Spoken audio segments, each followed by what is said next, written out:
Ever wonder how apps like Instagram or X are built? Post, likes, comments, real-time chat, and Clerk authentication, all in one app? This isn't just a project, it's your blueprint to build something massive. Let's code the next big thing. Hit subscribe and dive in.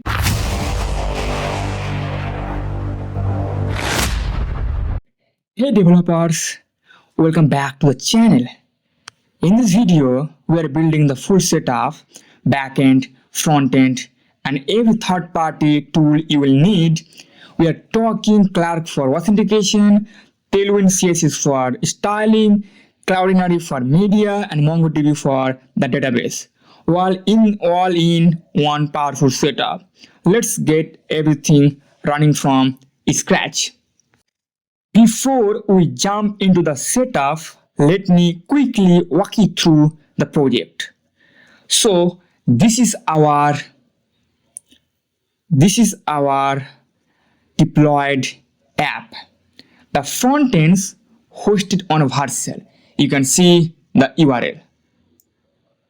And the backend's running on render. Pretty clean, right? So here is the home page. You can see this is the sidebar and all the pages: discover, create, library, users, chat. Now at the bottom of the sidebar you can see a user icon, a user logo. If I click on it, you will see the Clerk authentication modal. From here, you can sign out, update your profile picture, or change your password and security setting, all fully integrate with Clerk. On the home page, you can see all the post-it.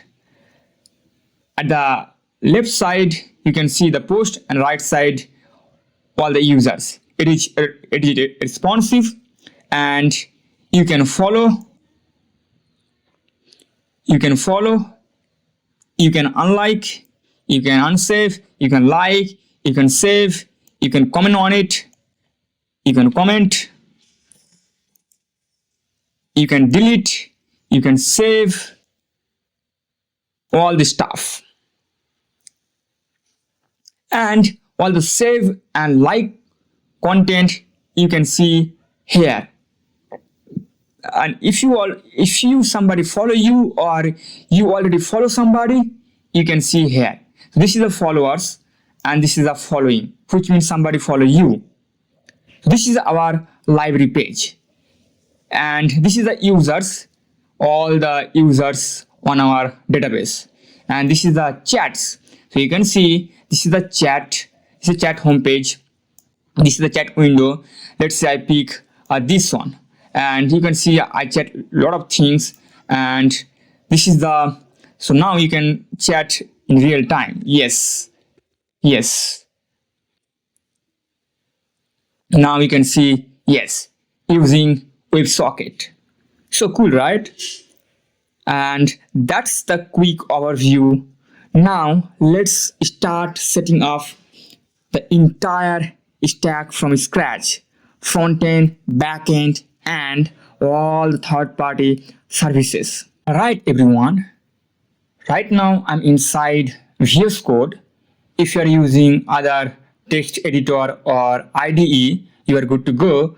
But for this project, I'm gonna use this VS Code. So let's build up our project. So right now I'm in this folder. So let's create our project folder. I call socially. You can call whatever you want. Our first letter is bigger, okay, capital, socially, and then I have to create another one, nested backend, or you can call server, backend, and then I have to initialize. So let's new terminal. Here you go, cd backend, cd socially, and then backend. Here you go. Let's initialize init.y. So yeah, npm init dash y, and here you go. So now the project is being initiated. So let's import all the package. Let's install all the package. So npm I. So I've already just create all the packages. So I'm gonna select and paste, and here you go. So this is the backend. So we have socket.io, svx. So don't worry, I can explain all the things as I go.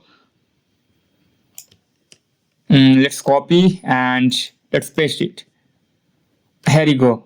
Now it install all the packages, right? So we have to connect our MongoDB. Okay, so let's go to MongoDB while it's importing or installing. So right now I'm inside MongoDB at last. Okay, so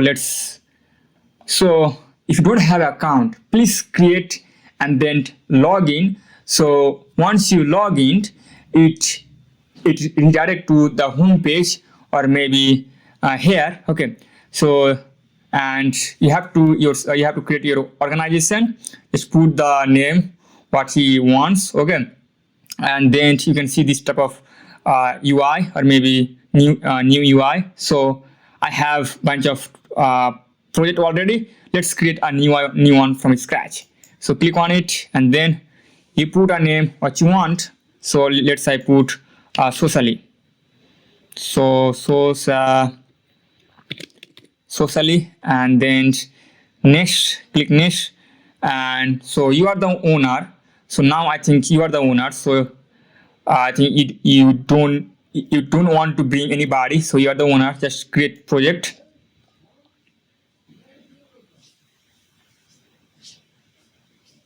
And then you have to create a cluster. Okay, so let's create that. And now we have to select the cluster. So right now we are going to choose a free tier cluster because it's a learning project or it's a hobby. So yeah, let's select a free version and the name is cluster 0. I just keep as it is. You can change it. And the provider, AWS is fine. And then region. So you can see a lot of region is out there. Just choose your nearest. So yeah, and then create a deployment, and now, so this is your cluster string. So this is your username and this is your password. You can copy from here, but let's create our database users and choose a connection method and then choose a driver because we are going to use Node.js. You can see. So and now you can see the URL string, right? So just copy and yeah, and then you have to put this URL inside .env, right? So you have to create .env, but if I show you, and this is the .env. Okay, so guys, this is the just don't copy mine, okay, because I delete all the things after launching this project. So this is the MongoDB. Okay, this is the MongoDB URL, and yeah, you can put this double quote it or just put as empty as you wish, right? So this is the MongoDB URL, and then you have to do done, and now it takes time. Well, now go to cluster, and now you can see your browse collection. So this is your MongoDB data. So right now you don't have any database, so that's why you are seeing this one. But if you want to practice, you can practice with the built-in data, right? So this is our MongoDB URL, and now it's time to create its configuration, right? Configuration folder. So right now I'm inside this social media folder because this is my project. Okay, so we have this backend and we have this config folder. So inside config folder I have these four, like Cloudinary, MongoDB, Multer, storage, and socket. Now for now let's understand MongoDB, okay, because this is the MongoDB configuration folder and we are going to connect this one with our index.js, right? So yeah, we are going to call it on index.js. So this is the Mongoose library, okay, MongoDB provide in order to communicate the MongoDB database, right? And this .env, in order to access the data from environment variable. And here just I'm calling this one with config. And as you know, this is an asynchronous function. Why do you need asynchronous function? Because it takes time to so that's why. And it's return promises, so that's why it's easy to use asynchronous await keyword rather than then, right? So yeah, and inside try block I'm just put a wait, and then this is the Mongoose library and this is the connect method, and this method accept this URI string and other option. So you can pass the option, but I'm just okay with that URI. Okay, so this URI is coming from environment variable, and this is a console log for debugging purpose. Once the MongoDB URI is successful, so we can get and we can show this message in order to understand what's going on, right? And if anything goes wrong with MongoDB, so we are going to catch up. That's why we are handling all the error inside catch block. So this is the catch block, right? And if you notice, right, so I put this one because meanwhile, if anything goes wrong with MongoDB, but we want to get instantly message. But if you don't put here, if anything goes wrong with MongoDB cannot throw an error, right? So I want a real-time error, so which can help me a lot. Otherwise, silently MongoDB will be crash and you don't understand what's going on. So yeah, that's why it's very helpful. Yeah, this is a MongoDB, and now it's time to call this one inside our index. So I have index.js or app.js. You can call server, whatever you want. Okay, it's up to you guys. And so this is our entry point of backend, right? So I initialize all this stuff. Don't worry, I'm gonna explain each of line. So for now, just focus MongoDB. Okay, so connect to MongoDB. Just I import this one from MongoDB, config, and then I call here. So, right, and all this stuff. So when our app is running, or when our app is a mount, so it connect with MongoDB database always. That's why we call this one into our index.js, right? So yeah, this is our MongoDB. So, and if you look at our installation, let's go to here we go. I think we install all the packages, right? This is a Clerk SDK node because we are going to use Clerk authentication, and yeah, in few minutes we are going to also connect the Clerk, all the stuff, don't worry. And then Backend.js, to hash our password, and then Cloudinary cookie parser. Here we don't need cookie because we are going to pass the bearer token, okay? But if you keep your things like if you want to use cookie, so you have to use cookie, right?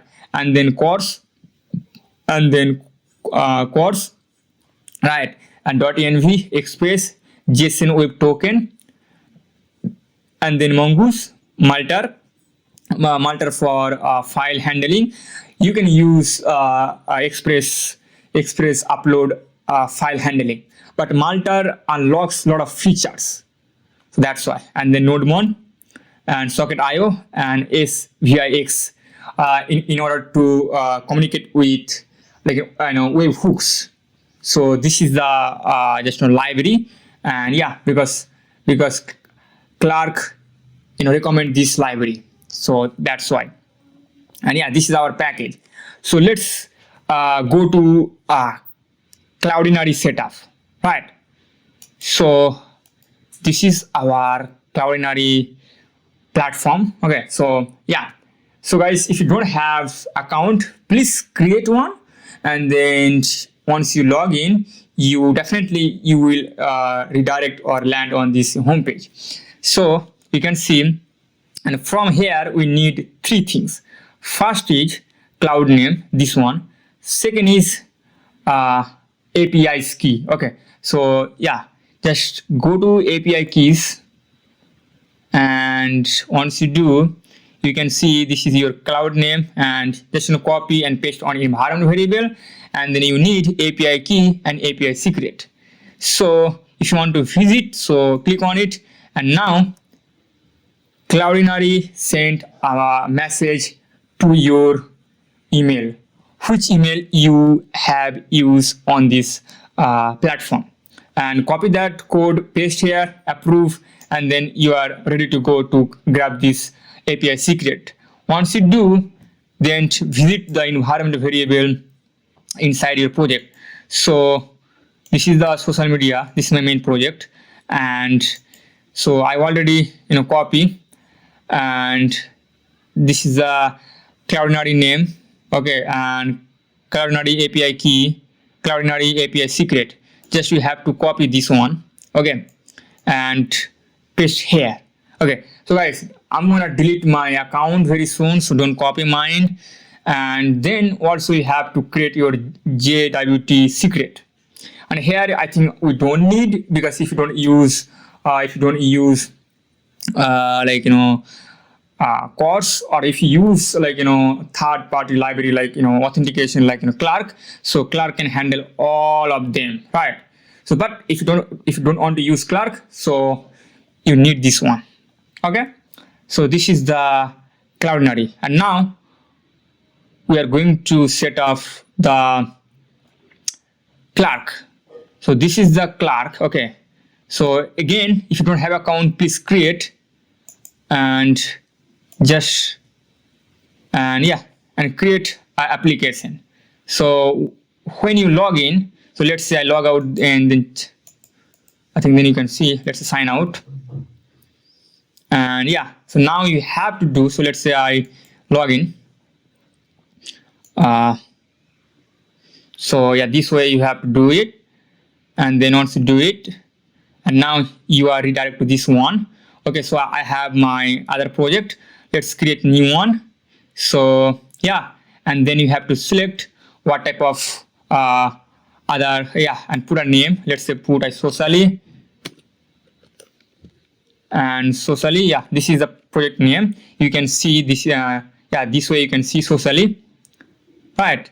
And you have to select like email is right, and what type of things you want inside your model. So yeah, Google is fine, or maybe GitHub, or maybe Apple, yeah, whatever, like Microsoft, LinkedIn, Drop, Discord, TikTok. So all the third party, what you can handle with Clerk, right? So once you do, just create, let's say Google and Apple, create application, or just I don't want Apple, and just Google, and if you want, just select here, and I want email, right? So yeah, let's create application. And so yeah, so you are creating your application. So yeah, so I'm using React, choose React, and this is the SDK, React SDK, like, yeah.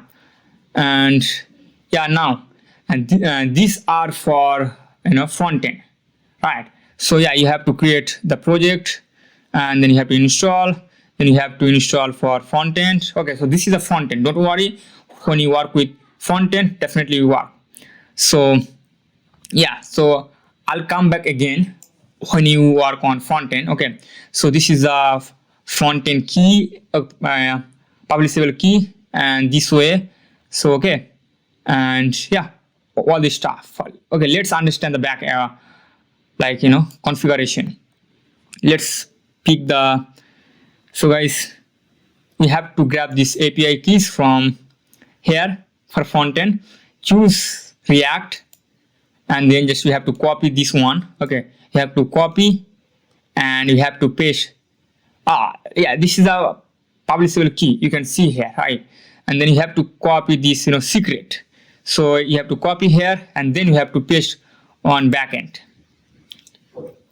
If I go on my backend.env, so you can see this is my backend.env. So Clerk secret key, this is a Clerk secret key, and this is a must. Without this Clerk cannot talk to anybody. So yeah, you have to put here. And also we have to grab the webhook secret, because once you create our account, we want to update the MongoDB database. So let's create it. So once you do, or even you can create a new one. So as a default, just pick it. If you want to add new one, you can add from here. Okay, so this is the API key. This one for right, this one for backend, and this one for front end. Okay, and we need also webhooks. So yeah, there is a developer just choose webhooks. This is a webhooks, right? And we need that. So, and you have to create your endpoint. Okay, so yeah, and now you have to put the deployed deployed URL, right? If you put the local host, it's not gonna work. So you have to put a local host, deploy host, and then yeah. So let's say I go here and I can put this one, and okay, let's back to our app.js. This one you have to put the backend, not front end. So this is our front end. Okay, so let's go to. I think you get the idea. Okay. I have to put the render. Yes, this is my render. Okay, and so you have to put the render one, like your backend URL, and then you have to create API, then slash webhook. This is your endpoint. Okay, this one your endpoint, and then just choose the events. So here I only care about the user event, nothing else. Just user create, user update, and user delete, and then create, and that's it. So, and now you have to copy this signing secret. You have to copy, and you have to copy this one, and you have to copy this one, and you have to paste. You have to paste the backend here. Clerk webhook secret, this way, right?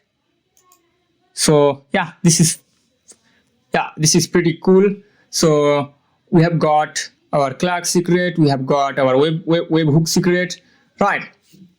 So all this stuff, and so now we set up our we connect our our project with the tools, but we have to configure all the setup, right? So we did only MongoDB, but this is Cloudinary. Okay, and we import v2. So Cloudinary provide v2, but we name it Cloudinary. So like v2 as Cloudinary, and we import in order to access the variable from .env, and that's why you call here. And this is a Cloudinary, this one, and put a name config, and then cloud name, yeah, right, and then we access API key, API secret, and then we export default Cloudinary, right? And similar for MongoDB, and then Multer storage. So okay, so I'll back to this Multer storage and socket when you are work on it, right? So this is our basic setup, okay, for backend. Now let's create frontend. Okay, let's create frontend. So let's go to the Tailwind CSS, because we are going to use Tailwind CSS. So we have to put a project name, right? So let's copy this one. I put, and then create another one. Create new terminal, and then inside socially, let's cd socially, and then paste it and name client. Client. Here you go. It takes time, right? So let's choose React, and then JavaScript, and yes, and it takes time. Okay, and now it's installing all the stuff. And here also we have to grab all the stuff, and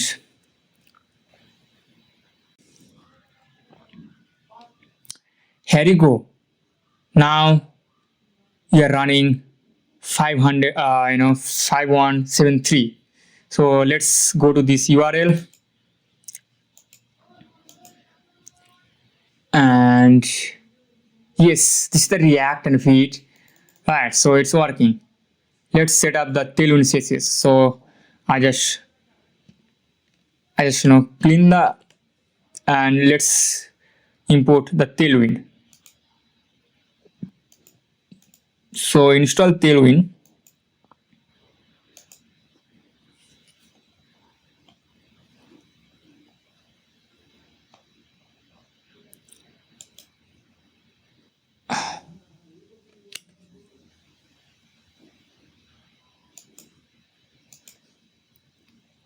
This is the vite config Tailwind, and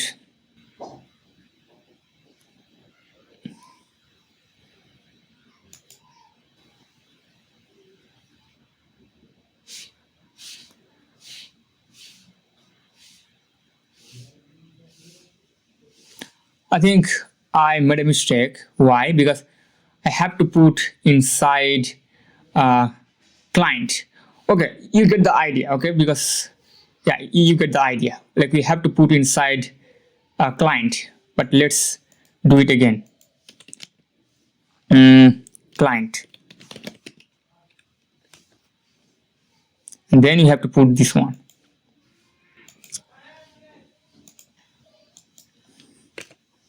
Yeah, I can delete this one, but you get the idea.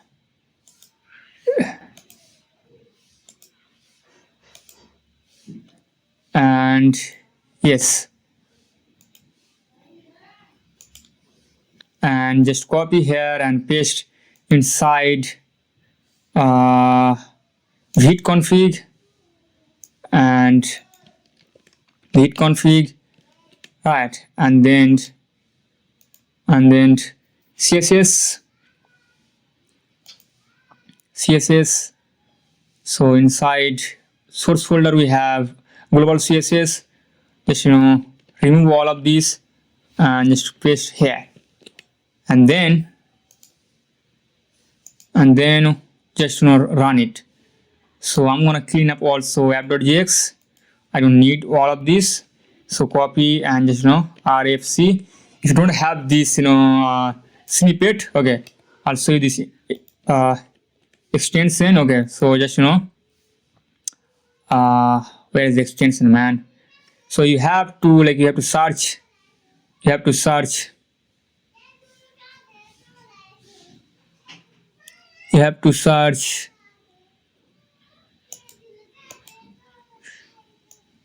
You have to search Tailwind.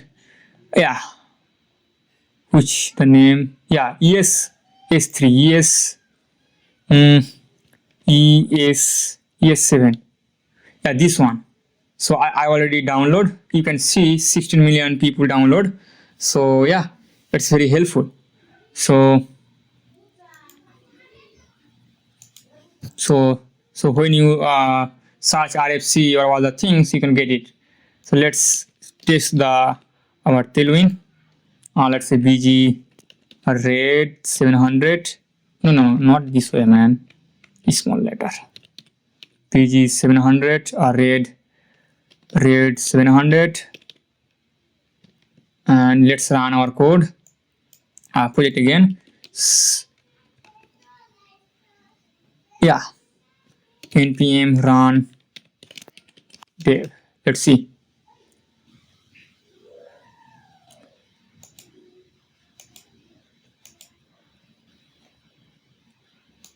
Yeah, it's expected because I have to put this one React here. I have to put React here. Then it's gonna work. Now here you go. So now Tailwind also set up. Now Tailwind also good to go with our React project, right? And now let's import all the unnecessary packages for our frontend, right? So let's clear the terminal and then npm I. So I already have all the packages. Just I'm gonna copy. So yeah, you can get my entire code from GitHub. So don't worry, I'll put the link on the description. Just grab the code and paste all the comment. This is the front end. So just copy entire front end and just paste here. Here you go. So I have the Clerk SDK, the Socket IO client, the React Toastify, React Outer DOM, React Redux, React Loading Skeleton, React Icons, Framework Motion, Axios, and Redux Toolkit. Because we are going to use RTK Redux Toolkit in order to manage our state, right? So it's take time a little bit. Just wait for it. Yeah, here you go. We have all the package have been installed. Here you go. Now so Clerk, React, this is the Redux Toolkit, Tailwind, Axios, Framework Motion, Moment for time formatting, and React. This is the React icon, this is the React loading skeleton, React Redux, React Router DOM, React Toastify, Socket IO client, and Tailwind. Okay, so far we set up our front end, back end, right? In this video, I'm gonna walk you through this simple data flow diagram for our social media app architecture. Once you get this, you will basically know how the front end and back end talk to each other and how data moves around the whole system, including third party like Clerk and Cloudinary. So let's start. This is the user A. Everything kicks off from here. So the user can sign up, log in, upload files, or just interact with the app in all kinds of ways. When someone sign up or log in, they do it from the client side. This is our React app, and we have got Clerk setup to handle authentication. Clerk pretty much takes the heavy stuff off your plate, things like managing users, handling session, or logging in with Google or GitHub. So this is the WAT provider. So all the top company, they provide the WAT, right? So now once a user signs in, Clerk sends back an authentication token to the frontend. So from frontend, we can grab the token, and that token is like a digital pass. Every time the user sends a request, sends a secure request to the backend. This is a request. You can see the arrow. Every time a user sent a secure request to the backend, that token goes along with it. So every time we pass this token, right? So on the server side, in our case, we're building it with Node.js and Express. So we have got the Clerk SDK plugin with built-in middleware. So we can grab, so Clerk provide a built-in middleware. If it lines up with what Clerk expects, boom, the user gets access to protected routes. If not, Clerk shuts them out right away. So Clerk verifies this token. If this token is matched with the token we get from Clerk SDK, if they are equal, that means this route or Clerk let them in, otherwise there is no entry. So this is the basic flow. Alright, now let's move over to the file uploading. Imagine a user can upload a post. For example, let's say user posting a video on our app. So user can request, right, with a MB4 file, right, MB4 file. So to handle a file, we will use a Multer. So Multer is kind of file handling. So when a user sent a request with that file, temporarily we store that file inside our server, and then we can send to a Cloudinary with that file. So Cloudinary does its magic. So what it does, so Cloudinary just hosts that file and sends back a URL. This is the URL, right? And then after that, server create an instance. And that instant gets saved inside MongoDB as a JSON object. So in future, if you need any data, so we can query easily. So for example, let's user want that post again on our React.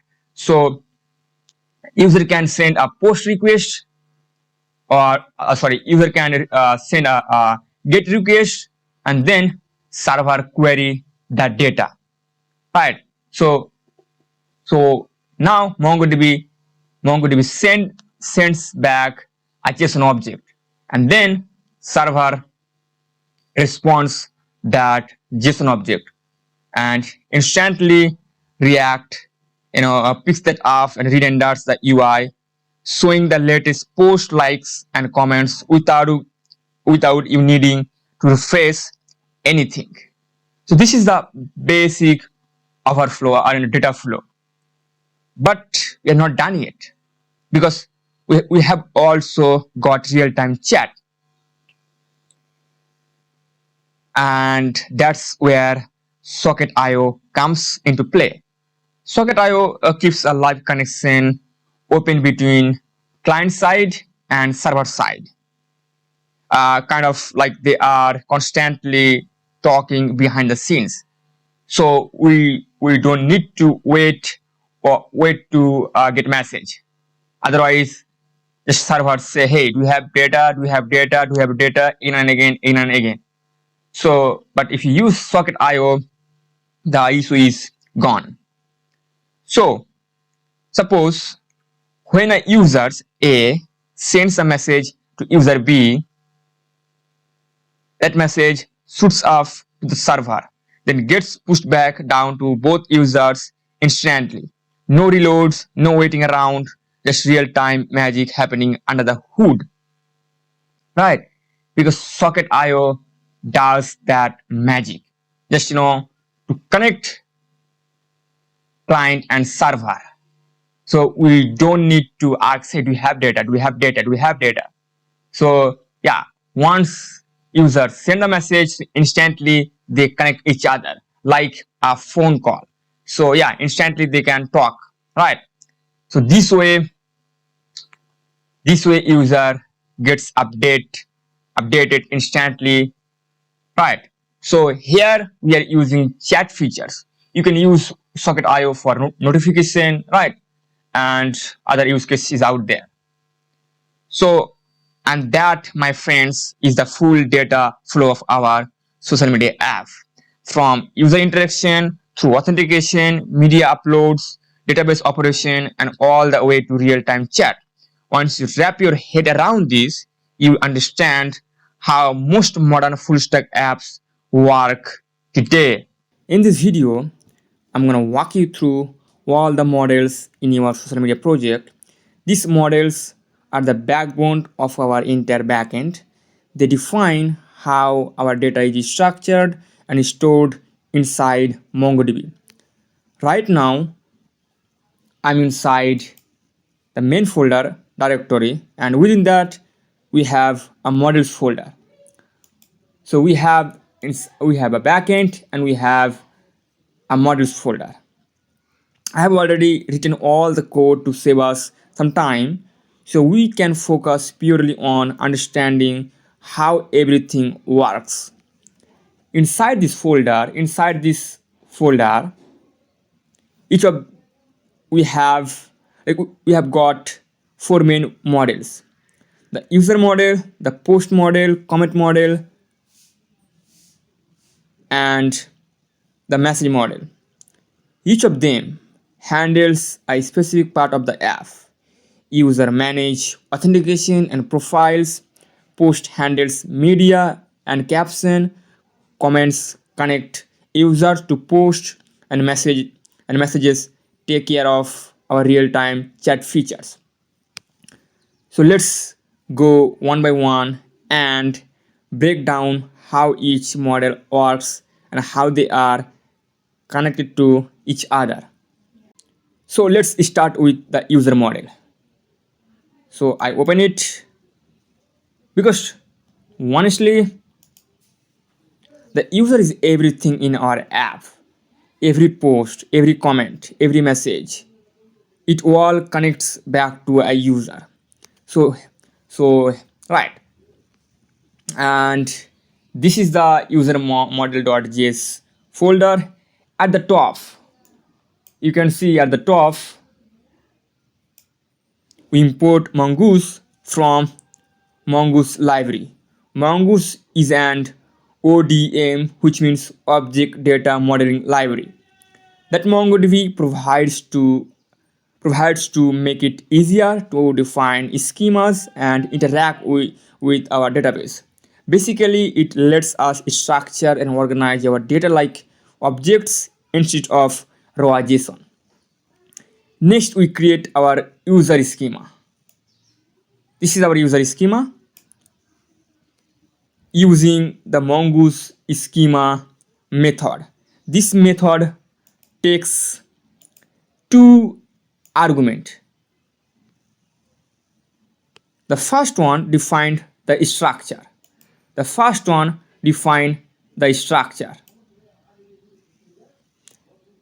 Structure of our data, and the second one handles configuration option. The second one handle configuration option, but here we have set timestamps true, which automatically adds create add and update add fields to every document. So we don't have to do that manually. And inside our schema, we define all the fields we need. The first one is Clerk ID, which we get directly from Clerk authentication system. This ID is unique for every user and comes from the Clerk SDK after they sign up or login. Then we have email, full name, username, profile image. These values are also fetched from Clerk, depending on which OAuth provider the user use, like Google or GitHub or any other. It's depend on the way you want to show them. Then we have got field like bio and cover image. So here I'm not using. You can use it and you can't fetch on frontend. But yeah, because bio and cover image, it's obvious for social media app, but I'm not using it. But I just want to keep it so you can use my code. So, and next are the social part, followers and following. Both are arrays that store the ID of other users. So if you follow someone, their ID goes into your following array. And if someone follows you, their ID goes into your follower field. Pretty similar to how Instagram handles it. We also have like post, save post, upload post. This field help us track user activity, what post they have liked, what they have saved, and what they have uploaded. This makes it easy to show personalized data on the front end, like a user's favorite post or uploads, without running heavy queries. And finally at the bottom, we export the model. So this line registers the model inside Mongoose and create a corresponding collection in MongoDB, which will be automatically pluralized as users. You can see user on MongoDB collection, you can see users. So it's gonna be plural. Once exported, we can import and use this model anywhere in your backend logic, like controller or routes. And that's our user model, clean, structured, and ready to scale. Alright, now let's move on to our post model, because this one powers the entire social side of our app. Every photo, every video, every caption a user shares, it all lives here. So I'm gonna open it up, and here you go. So this is the post.model.js file. Just like before, at the very top, we import Mongoose library. Then we create our post schema using a new Mongoose schema. Schema is a method. We pass in two arguments. This is the first argument. The first defines the structure of the document, and the second handles configuration option like timestamps. We already discussed before, right? Inside our schema, the first field is user, which is a reference field. Type is mongoose.schema types.object_id, and reference users required true. So whenever we query a post, we can easily populate user details like their username, profile image, whatever it is. The next is a media field. This one's an array because a post might include multiple files. For example, multiple images or even a video. Each media object includes a URL, which is a string, and a type, which can be either image or video, enforcing using an enum. That way our backend knows what kind of file it's dealing with. Then we have caption, just a string field with an empty default value, and tags, which is an array so user can attach multiple tags to a single post. After that, we define the likes, the comments. These are arrays. Both store objects ID, both store object ID, you can see, and which are referencing the users, and also here document that belong to this post. So if the post has 500 likes, those user IDs will be stored right here. Finally, we add a few cache counter, likes count, and we have also viewed by field. Right, we also have viewed by field, which tracks which users have seen this post. That helps us keep count of unique viewers, kind of like what you see on YouTube or Instagram inside. The view field is just a simple number, right? And then finally we add a few cache counters, likes count and comment counts. These are optional but useful if you want faster reads. Instead of recalculating likes or comments every time you fetch a post, you can just increment these numbers as changes happen. At the end, we set timestamps true to automatically handle create at and update at, and then export our model like this. So yeah, that's it. A clean scalable post model that connects directly with your user comment models and is ready to support likes, views, comments, and tags just like a real social media app. Now let's go over the comment model. At the top, same as before, we import Mongoose. Then we create our comment schema using mongoose.schema. Remember, the first argument defines how you wanna structure our data, and the second one is for configuration option. Inside the schema, we have got a few important fields. First one is text.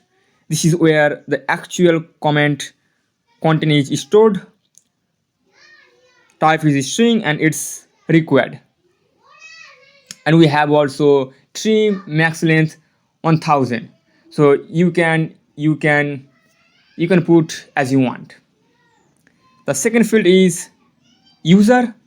This field tracks who made the comment. It's an object ID that reference the user model.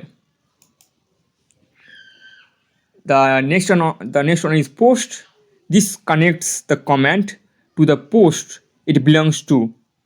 Again, it's an object ID referencing the post model.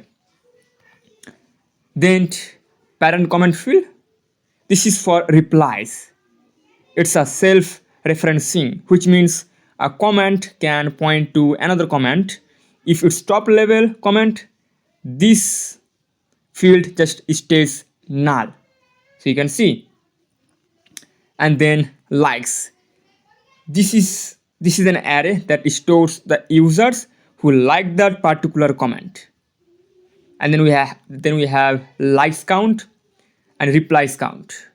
Both are numbers defaulting to 0, and they make it faster to fetch counts without recalculating every time.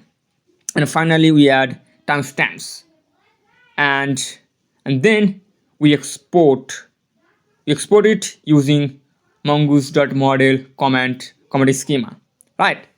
So yeah, now let's look at our last model, the message model. So let's open up. Just like before, we start by importing mongoose and then define our message schema. Remember, the first argument is how we structure our data, and the second one is for configuration. Inside the schema, we define first sender ID. This is the field, sender ID field. This field stores the ID of the user who sent the message. Its type is object ID, and it references the user model. And record is true. And then second one is a receiver ID. This one tracks who received the message, same type and reference. So sender ID is who sent it, and receiver ID is who got it. And the next field is text. This field holds the message content, and the type is string. And then the next one is media field. This is an array. Because we allow users to send images or videos. Inside that array, we store objects. Object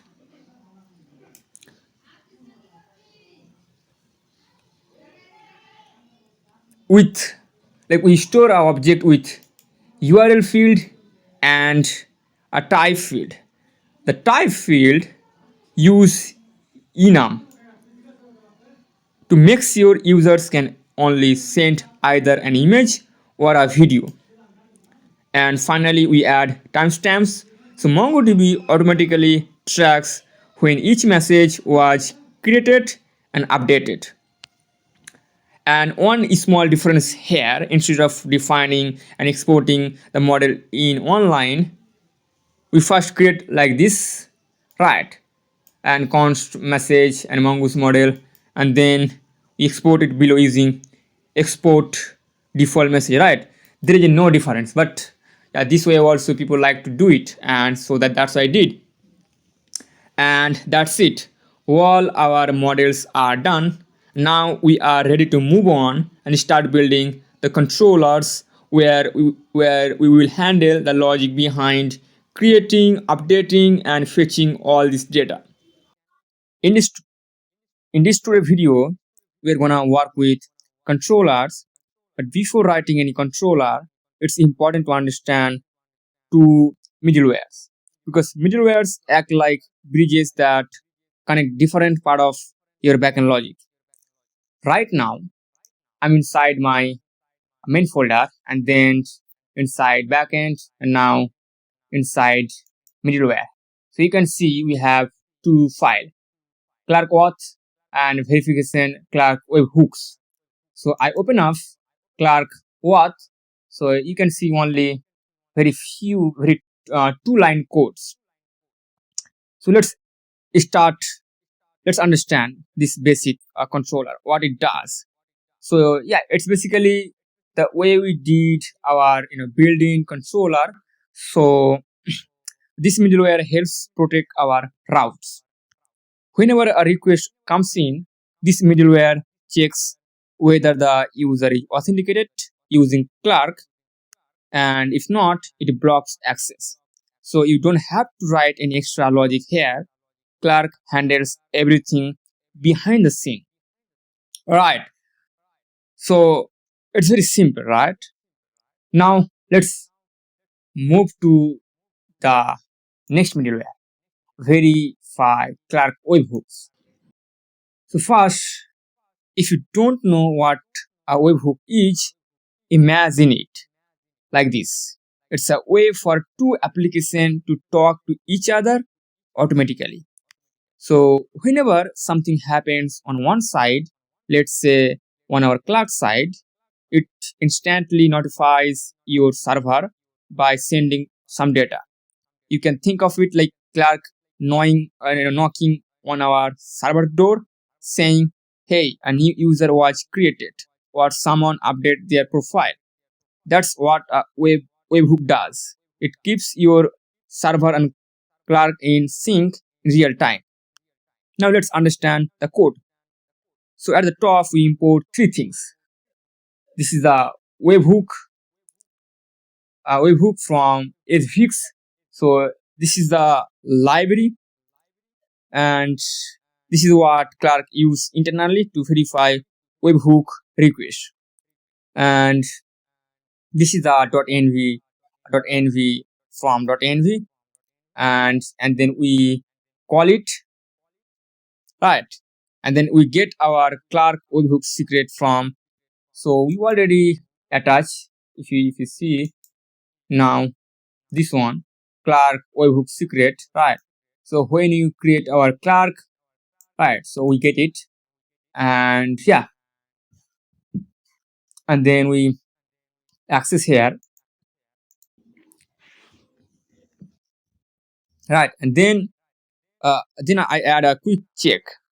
If this secret is missing, we throw an error saying missing Clerk webhook secret in environment variable, right? Or you can modify your message.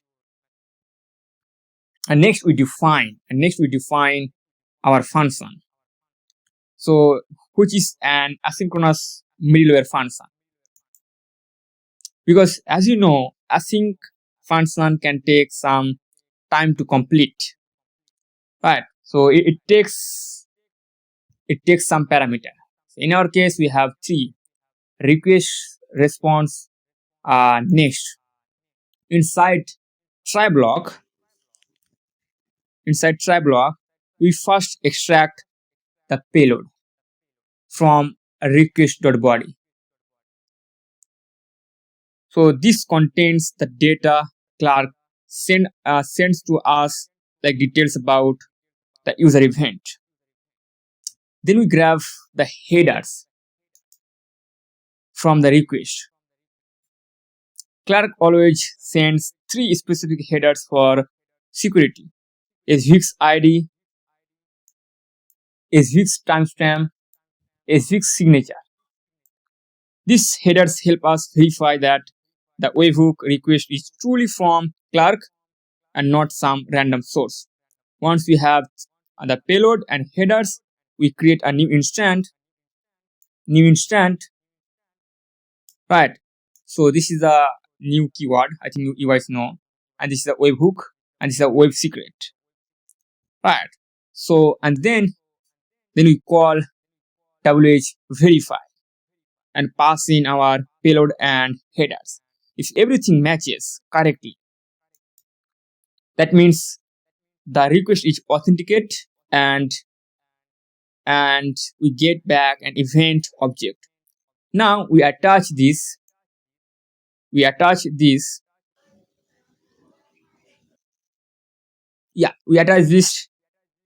to the request object, like, and then this way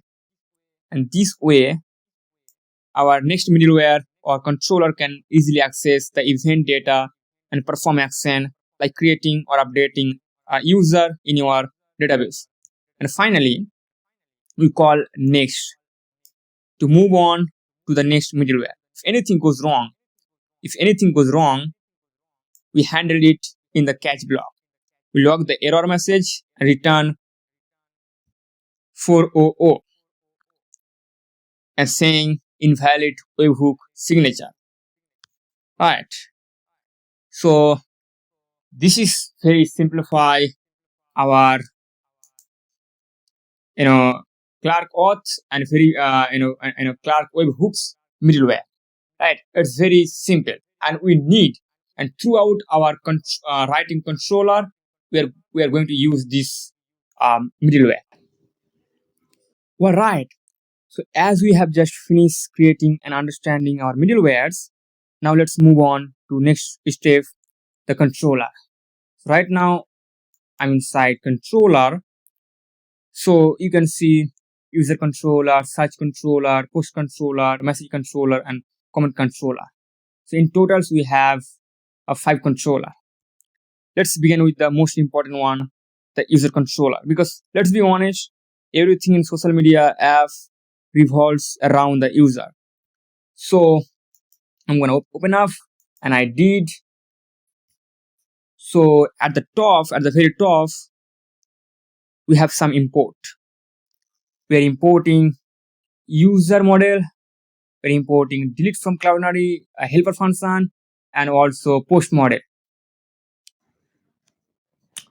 Don't worry, we'll talk about this function, what it does, but in short, it's used for deleting images or media from Cloudinary. Now inside this file, we have a bunch of controller function, each one handling different user operation. But let's start with the first and most essential one, get current users. The purpose of this function is simple. It fetch all the data for the currently logged user. So let's break it down. So this is the asynchronous function. Why? It takes time to complete, and it's always takes parameter. So in our case, there are 2 parameters, request and response. Just and always follow this sequence, otherwise your function won't work properly. Inside the try block, we start by grabbing the Clerk user ID, and this user ID is coming from Clerk middleware, request auth user ID, right? And that gives us the current login user ID, right? This Clerk ID. Next, we query our database to find that user. Next, we query our database. This is the user model, and we pass in the Clerk ID, and we use find one, right? If a matching user is found, we then select the specific fields we wanna send to the front end. We don't want to send everything, only important data like Clerk ID, full name, profile, email, followers, following, and like post, save post, upload post, like whatever data you want, you can select. Now notice that some of these like followers or like post are nested fields that reference other models. To fetch those related documents, we use populate, right? This way. So what populate does, it replaces those IDs with this actual user or post data, right? So inside user model, we have this ID. You can only ID. If you don't do this, you can see only ID. But doing this using populate can fetch the actual data, right? This is the follower and this is the following. So we care about 2 things, and Clerk ID, full name, and profile image. That's it. Now also we have like post, save post, upload post. And here we only care about 3 fields: caption, media, create at. And then we use len at the end. Why?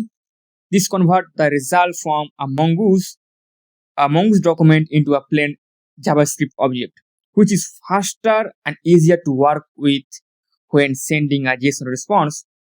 Right. After fetching the user, we do a quick check. If the user does not exist, we return this message, status code 404 is not found, as a message, as a JSON message. And finally, if everything goes well, we send the user data back to frontend.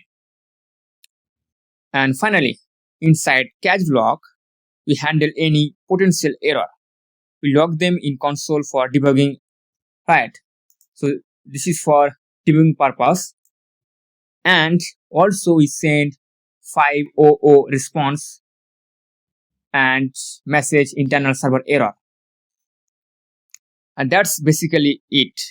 That's how the get current controller works, right? Step by step, right?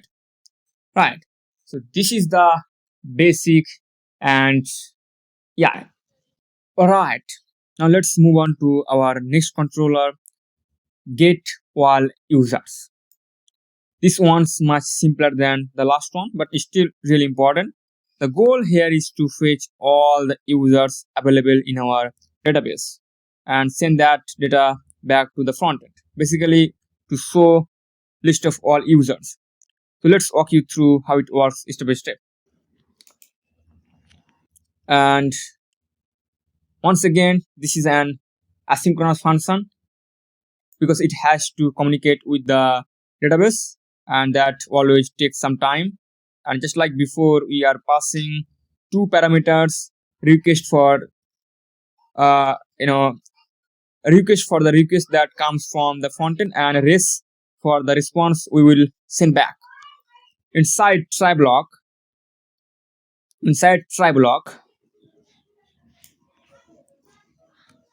we write a very simple MongoDB query. We use find method. There is no filter, just find, but we sort it. So now what's happening here, right? So we're just fetching every single user in the database because we are not filtering, right? And then we just sort it and create at -1. So that -1 basically means descending order. The most recently created users come at the top. Once you get the data, we send it back to the frontend like this: response.status to 00.json users. Even you can put a message like I did before in my previous controller, right? You can organize the way you want to, and that's it. We have successfully fetched all the users and send them to the client, right? And of course, we wrap it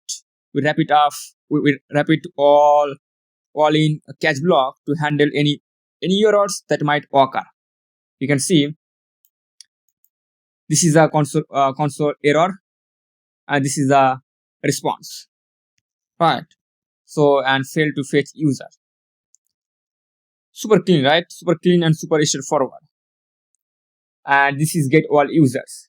And now let's talk about the next one, toggle follow, right? So the idea here is simple. When you hit the follow button on someone's profile, you start following them. But if you tap it again, it flips back, meaning you have unfollowed that person. So it's basically one button doing two jobs, just like other toggle button, maybe like button or maybe a save button, right? So let's see how this logic actually works behind the scene. First off, this is an asynchronous function because it has to communicate database. That's why asynchronous function, right? At the very top, you can see inside try block, at the very top, we are just destructuring user ID from request.params, which comes from our route. That's the ID of the user you want to follow or unfollow. This is the ID. This is the user ID you want to follow or unfollow. And then we grab Clerk ID. from our Clerk middleware. This the same we did for our previous controller. Alright, remember, only login users can perform this action. Most platforms let you view content without an account, but to interact, like follow, post, or comment, you have to be authenticated, right? Next, we find current user. This is the current user using Clerk ID. We are using MongoDB find on method, right? And we are query inside user document. This is the user model, right? And if current user doesn't exist, we immediately return a 404 response with user not found message. And now here's crucial checkpoint. We need to make sure a user can't follow themselves. That's why we are preventing ourselves to follow our account, right? So we just check if the current user ID is equal to the user ID we are trying to follow. If they are same,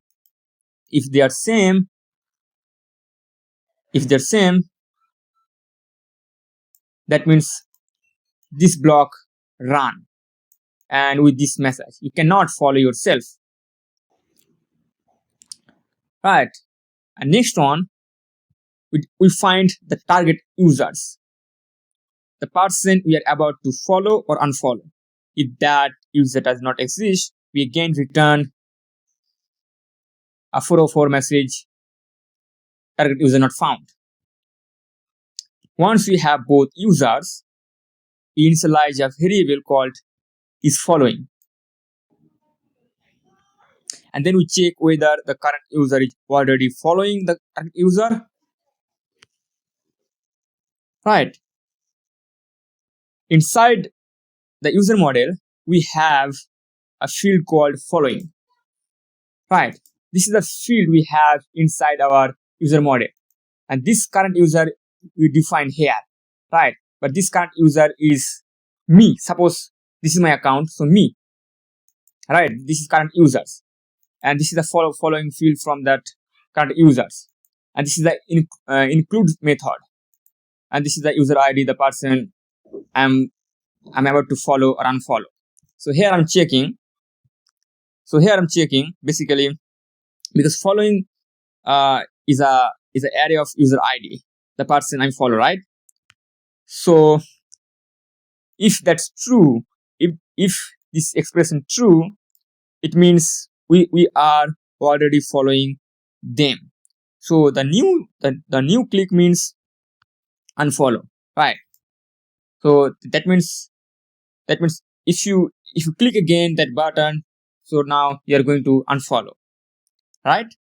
So in that case, we use MongoDB's pull operator to remove the user ID from both sides of the relationship, right? And if you look at, we are using promise all, and this is an array. And we have two objects. So this is the first one, find by ID and update, and just we are removing the target user. Just remove the target user from the current user following array, right? So this is the target user. And then second one, remove the current user from the target user's followers array. And then we run these two updates simultaneously using promise all. So they execute in parallel instead of waiting for each other. That keeps the operation fast and efficient. Then we set each following false, because at first we initialize as nothing, right? So now we make it false. So if it's true, then run this block of code. But if it's false, this expression, which means this block of code gonna run,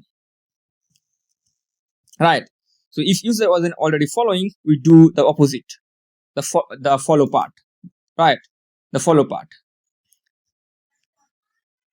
So we use MongoDB add to set operator, right? If you look at this is the MongoDB add to set operator, which adds a value only if it doesn't already exist. So we avoid duplicates. We add the target user. Right, to the current user's following field, and add the current user to the target user followers list. Right, then we set is following true, and once follow and unfollow operation is complete, we fetch the update user. Right. So and then like we fetch the update user data to send back to the front end. So we find the user by user ID this way, and find by user ID, right, and select only the fields we care about. So in our case, I care about full name, profile image, followers, and following. And as we talk about, when we have nested document, that means this select gonna provide only IDs, but we do care about the actual data. So that's why we need populate, and populate using followers. I care about full name, profile image, and also following full name, profile image. Right? So finally, we send a response, and of course we wrap, right? And this also this is the dynamic message. It's depending on this following field. If it's true, so; if it's false, so. And this is a flag. So it's a Boolean flag, and this is a user data. And of course, we wrap everything in a catch block to handle any unexpected error. This way. So this is a console log for debugging purpose, and this is a message 500 message false, message failed to toggle follow, and that's it. This controller brings your social logic to life. Right, the button instantly switches between follow and unfollow. Right, and everything stays perfect sync between users.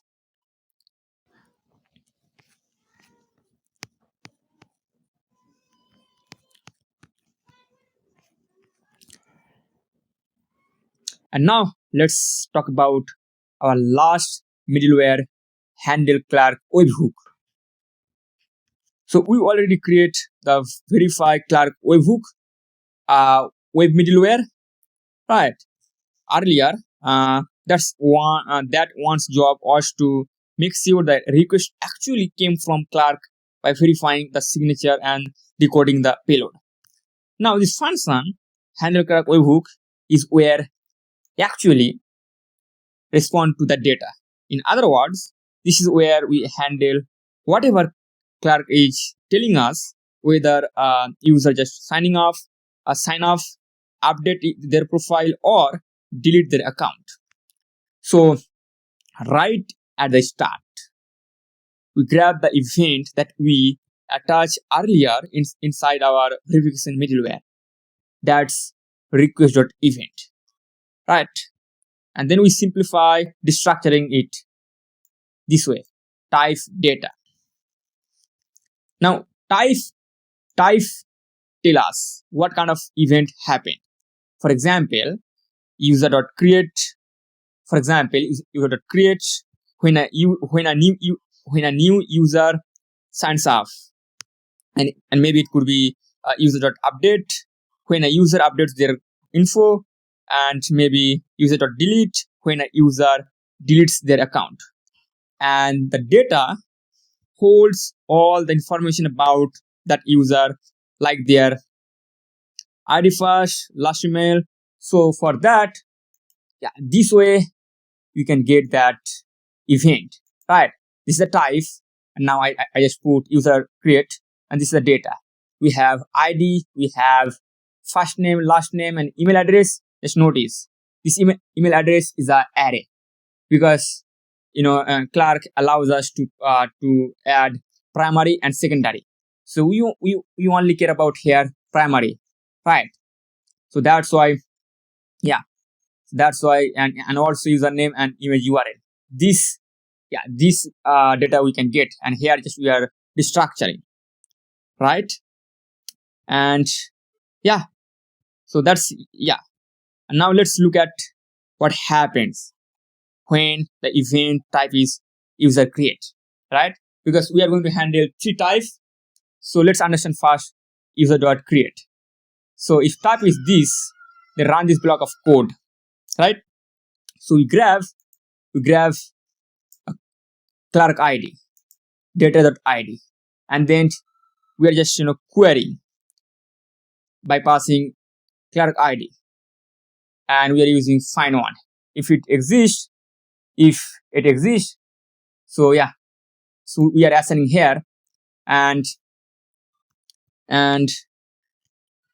so if the user does not exist, then run this block of code, which means somehow Clerk sent the response. Okay, so here I'm checking if there is no user already exists, then create a new brand user. So that's why new instance, and then all the field that field match with our MongoDB, right? And so this is the constant, like new users, and this field we care about Clerk ID, full name. And here if you look at full name, means the Clerk have first name and last name. So here we are just grabbing data first name, and then we are checking first name and last name. Otherwise trim it, or otherwise make it anonymous. And also we care email, profile image, and users. This user ID you can use or you can skip, because I'm not gonna use it, but for your case you can you can use it. And then save that new users, right?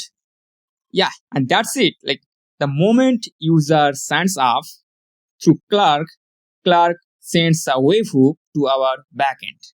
We verify it and instantly create a matching record in your MongoDB. And that means Clerk authentication system and our own user database always stay perfect, right? So this is for new, like user created. If you look at similar for user update, right? So when so if type is user.update, then we are doing same things. We're grabbing data ID, and then we assign here, and also then we create update, and then all the field. And here we are checking if we are not care about the undefined. So here we only care about the value. If is there undefined, just skip it.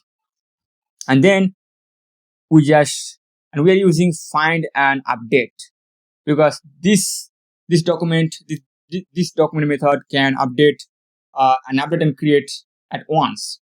So that's why we are passing this Clerk ID, and also it accepts other field updates, and this is the option. This new always makes sure it create new one. And if the type is user delete, then run this block of code. So similarly, I grab the Clerk ID, and then also I'm just looking for the user ID, users using Clerk ID, and if user exists, then remove that cover image. But in our case, we don't have, but you can add on it, right? So yeah, I can just I can cover all the edge case, so you can use it, right? Or and inside try block, and then I'm just deleting that cover image from our database. And then also I have to update all the relationship, right? So here I have to remove all the relationship data. So inside user we have followers. So I'm just looking for that followers field, and they just I pull them out, right? So, and then also for following similar action and post and also updates like save. So everything I just pull them out, right? And then I'm just here just upload post. What I did here, just also I'm just looking for all the upload by.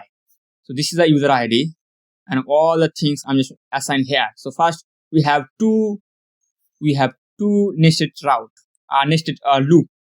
This is the for loop and this is the upload post and and this is the post we just look through because it's an array, right? It's an array.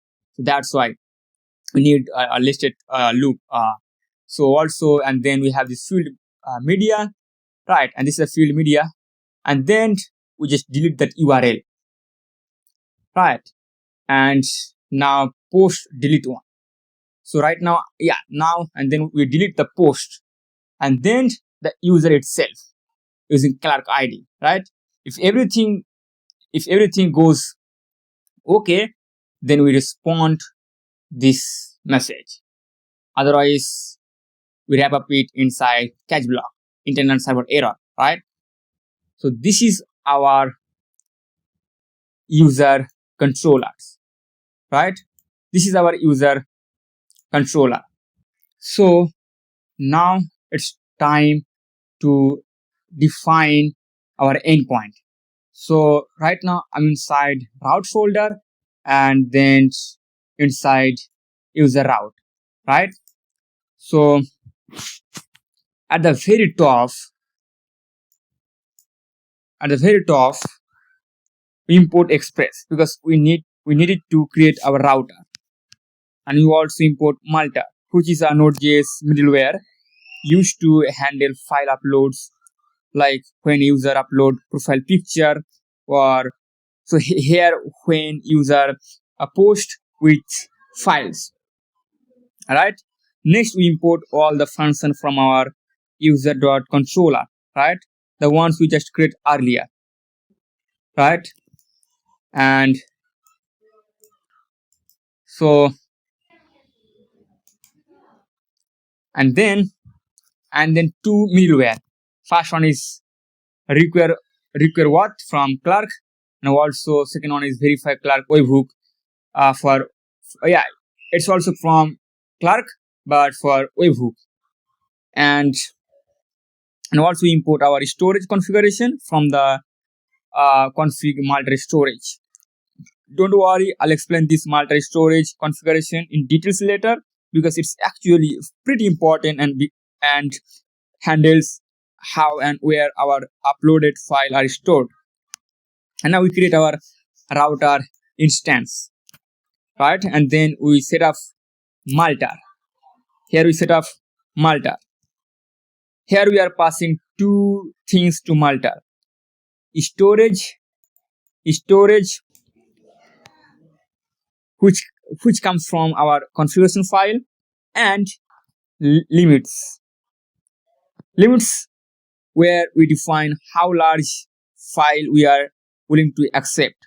In this case, I have set it to 10 MB, but you can always increase it if you wanna allow bigger uploads, maybe for a high resolution image or other media. And then we start to define our endpoint, right? So first one is very simple: a get method to fetch all users, right? This is the router instance, and this is the get method, and this is the endpoint /all, and this is our controller. This route hits the all get all user controller function we talked about earlier. I'm not adding any middleware here because it's a public route, meaning anyone can view all the users. Next, we have the Clerk webhook endpoint. This one's post route. Here's what's happening. We're using Express raw so that the body comes through in raw format. Clerk requires this for webhook verification. The top is application/JSON. Then we pass in our verify Clerk webhook middleware to check that the signature. Finally, we connect it to our handle Clerk webhook controller. That's where the actual logic for creating or updating user runs. After that, let's move on to the current user endpoint. Alright, this one fetch data for the user who's currently logged in. And it is very simple. It's a get method /me require what and get current user, because it's not a public route, it's a private route. Right. And finally, we have got a few more, we have got another route. So here I'm using put. You can use push, right? So yeah, the idea is simple. Toggle flow lets one user follow or unfollow another user by passing the target user ID. So if you look at, we are grabbing that ID from params. This is the ID, user ID. Yeah, this setup makes our router modular and clean. Each endpoint is clear about what it does, which controller it calls, and whether it needs authentication or not. Right. And now we have to connect it. So this is our app, right? So just don't forget about other things, just care about one thing. So we import this user router from this file, right? And here just we are calling. This is our endpoint. This is the app.use API /users. This is our base URL, right? This is our base URL, and this is the user router, right? Don't worry, I'm going to explain to you everything. Just remember. So here just we are define, and this is our app, and this is the use built-in method, right? So yeah, this is for our user route. I hope you understand the logic, the controller, and then you understand how we define our route, right? So far, I hope that makes sense. In this video, I'm going to explain our helper function and Multer storage configuration. These are really important because we'll be using them multiple times across the project. So it's better to keep them separate and reusable. Let's start by opening the folder called upload Cloudinary. So I'm inside helper folder, and then let's open this one, upload to Cloudinary. You can see the name, so upload to Cloudinary. That means we are going to upload a file, right? So at the top, we import a few things. First, FS, the file system module, to work with files locally. Second is path, to handle file path and extension. Second is Cloudinary, from our config file where we have already set up the Cloudinary credential. Since we are using ES6 modules, we have to manually import FS and path like this, right? So, and next, I define an asynchronous function. I define this asynchronous function because uploading involves network request and takes some time. The function takes two parameters. First one, the file path, the local path of the file you wanna upload. Second one, an optional configuration object. I have set it to an empty object by default. Inside try block, the first things I do is grab the file's extension using path.xname, then passing file path dot lowercase. Then I make it lowercase. And then I check whether the file is an image or a video. So if option resource type does not exist, so I'm checking this way, includes. Okay, so if MB4 or move, we know it's video, otherwise it's Otherwise we treat as an image.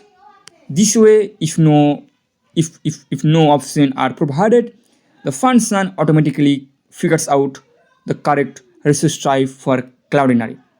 Right? This is the code is all about.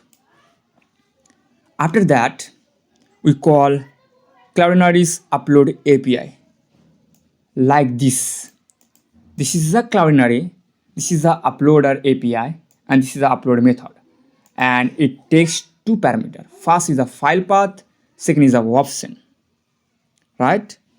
And the file path and upload option, it returns a result object containing all the file details like URL, public ID, and so on so forth.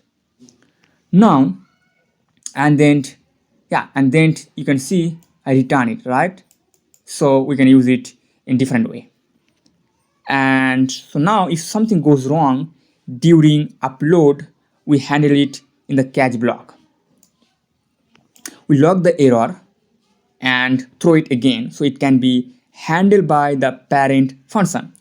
And finally, we call fs unlink sync and passing file path as a parameter. That deletes the temporary file from our local system after its upload successfully. Because remember, Multer temporarily stores the file before sending to Cloudinary. Once the upload is done, we don't need that local copy anymore. And that's how our upload to Cloudinary helper works: simple, clean, and efficient. We will use it in multiple places, like when we post something, right? So definitely we add image or video. So as I talk about this one, so let's move on to the delete from Cloudinary, right? So yeah, here at the top, I import Cloudinary from our config file, since that's where we have already set up Cloudinary credential. Then I define the function. It's again an asynchronous function because it interacts with Cloudinary's API, which is third-party service that take time to respond. This function accepts two parameters: a file URL, the full Cloudinary URL of the file you wanna delete. Second one is resource type, which can be image or video. I have set it to image by default. And now if there is no file URL provided, we immediately throw an error, because Cloudinary obviously can't delete something if we don't tell it what to delete. Inside try block, the first step is to parse the file URL.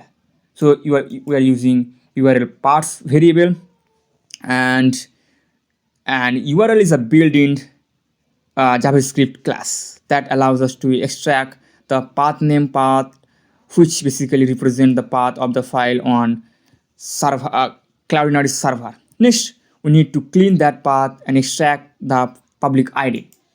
So I'm doing here this way: path name dot substring, and I'm just passing path name dot index of, then upload plus 8. So here's what happens step by step, right? So, and then I remove the version folder, right? So public ID with extension, and then I use replace all the symbol with the empty string, and then remove the file extension like this way, replace and all the stuff. And then once we have that public ID, we call the Cloudinary uploads destroy method like this. This is the API and this is the method, and it accepts two things: public ID and second is option, because this tells Cloudinary, hey, delete this file, and we pass both public ID and resource type. And resource type could be image or video. If the deletion succeeds, Cloudinary returns a result object confirming it, right? So we simply return that result from our function. If anything goes wrong, for example, if the file doesn't exist or the request fails, we handle it in the catch block, log the error for debugging, and rethrow it so our app can handle it properly, right? Yeah, and then we export, so we can use it, right? This is the delete from Cloudinary function. And now the last one, let's talk about the Multer storage. So inside config we have that Multer storage, and let's talk about it. So at the top we import the basic things like Multer from Multer package, path from Node.js, file URL to path from URL, and fs for working with the file system. Since we're using ES6 module, Node doesn't give us dir name or file name automatically, so we create them manually using file URL to path, right? So here like import meta URL for the file name, and then path dir name, file name for the directory name, right? And now this line ensure that our temporary folder exists. I join the directory name with public temp to create a path called temp path, right? Temp path. Then I check if that folder already exists, right? Check. If not, I create it using fs mkdir sync, passing temp path, and then recursive true. After that, I create a file name sanitize, just a small helper function that replace anything that's not a letter or number with an underscore. So I'm using replace, right? And next I define the storage configuration using Multer disk storage. The first property is a destination decides where to save uploads files. So inside it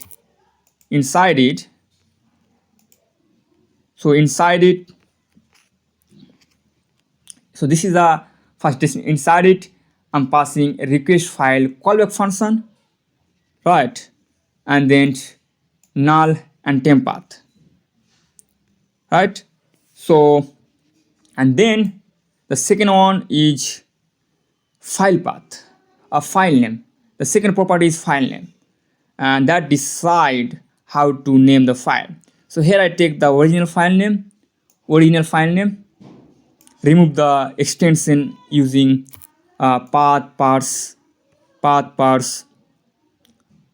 and then I passing file original name dot name, right? And to make each file unique, and then gets extension, right? Get extension, and to make file unique, I just append the current timestamp, something like this way, right? So I'm using backtext, and then I'm passing name and then date, right? So finally I pass this to the callback with cd null and new file name. This is the file new, and at the bottom I simply export this storage so we can use it in our routes whenever we handle uploads. And that's it. Our Multer storage configuration is ready. Now any file you upload will be stored temporarily in the public folder with a clean unique name before being sent to Cloudinary. I hope that makes sense. In this video, I'm gonna walk you through our post controller. So let's dive in.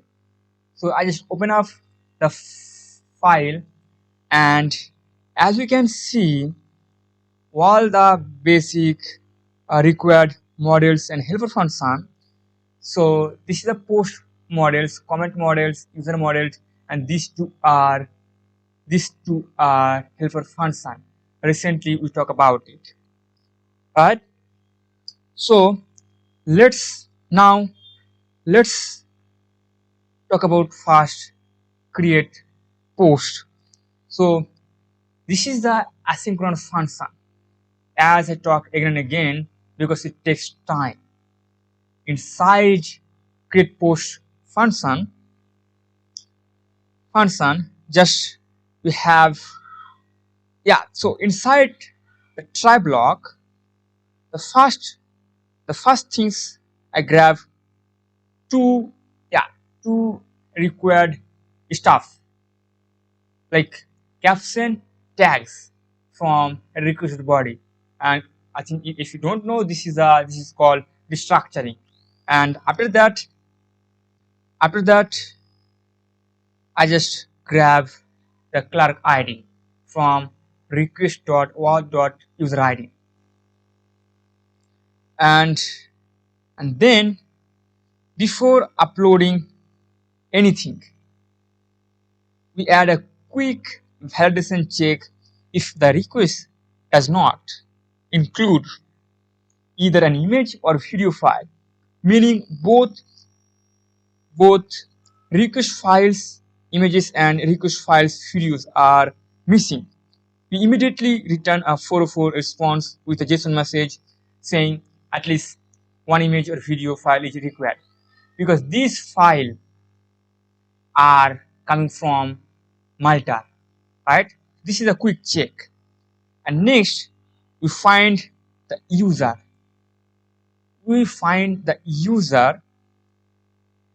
From the database using Clerk ID. So inside user document, we look for that user, right? So we called find one method, right? If user does not exist, we return another 404 with user not found message. Now let's handle media uploads. I initialize an empty array called media uploads, which will hold all our media files, both images and videos. Let's start with images.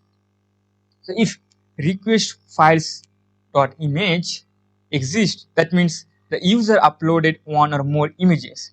We loop through them using a for loop, because multiple files can be uploaded inside that loop.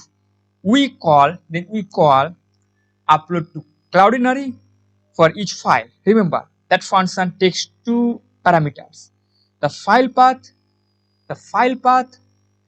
and an option object, which in our case includes the folder name images post/images and resource type image.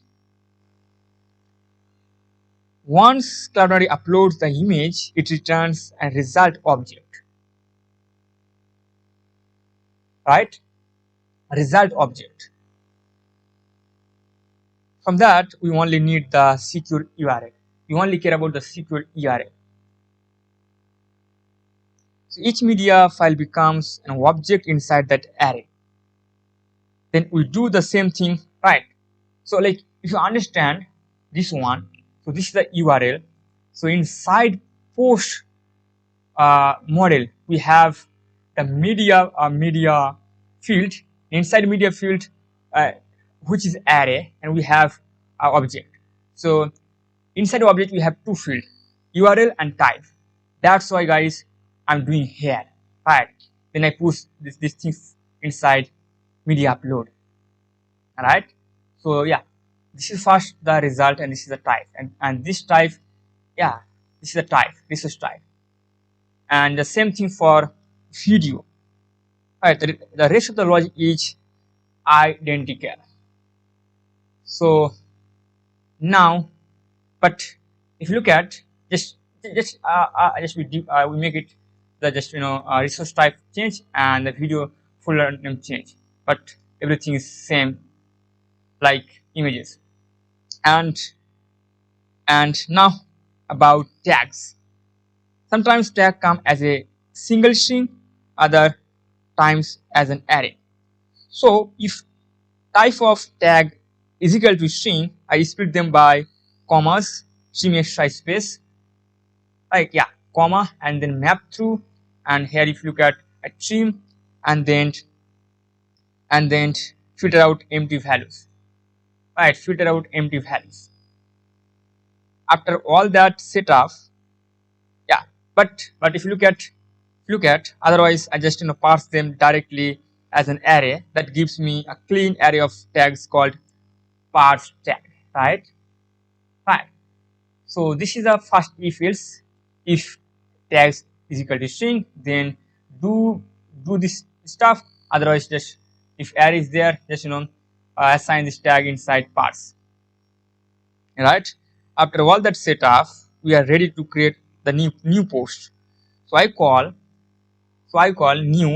new post, right? So this is the keyword, and this is the post model, and the way we structure. Now we are doing this, right? And this is the user, this is the media caption tags, right? And then we have to save it. So which actually writes it to MongoDB. So this one save this.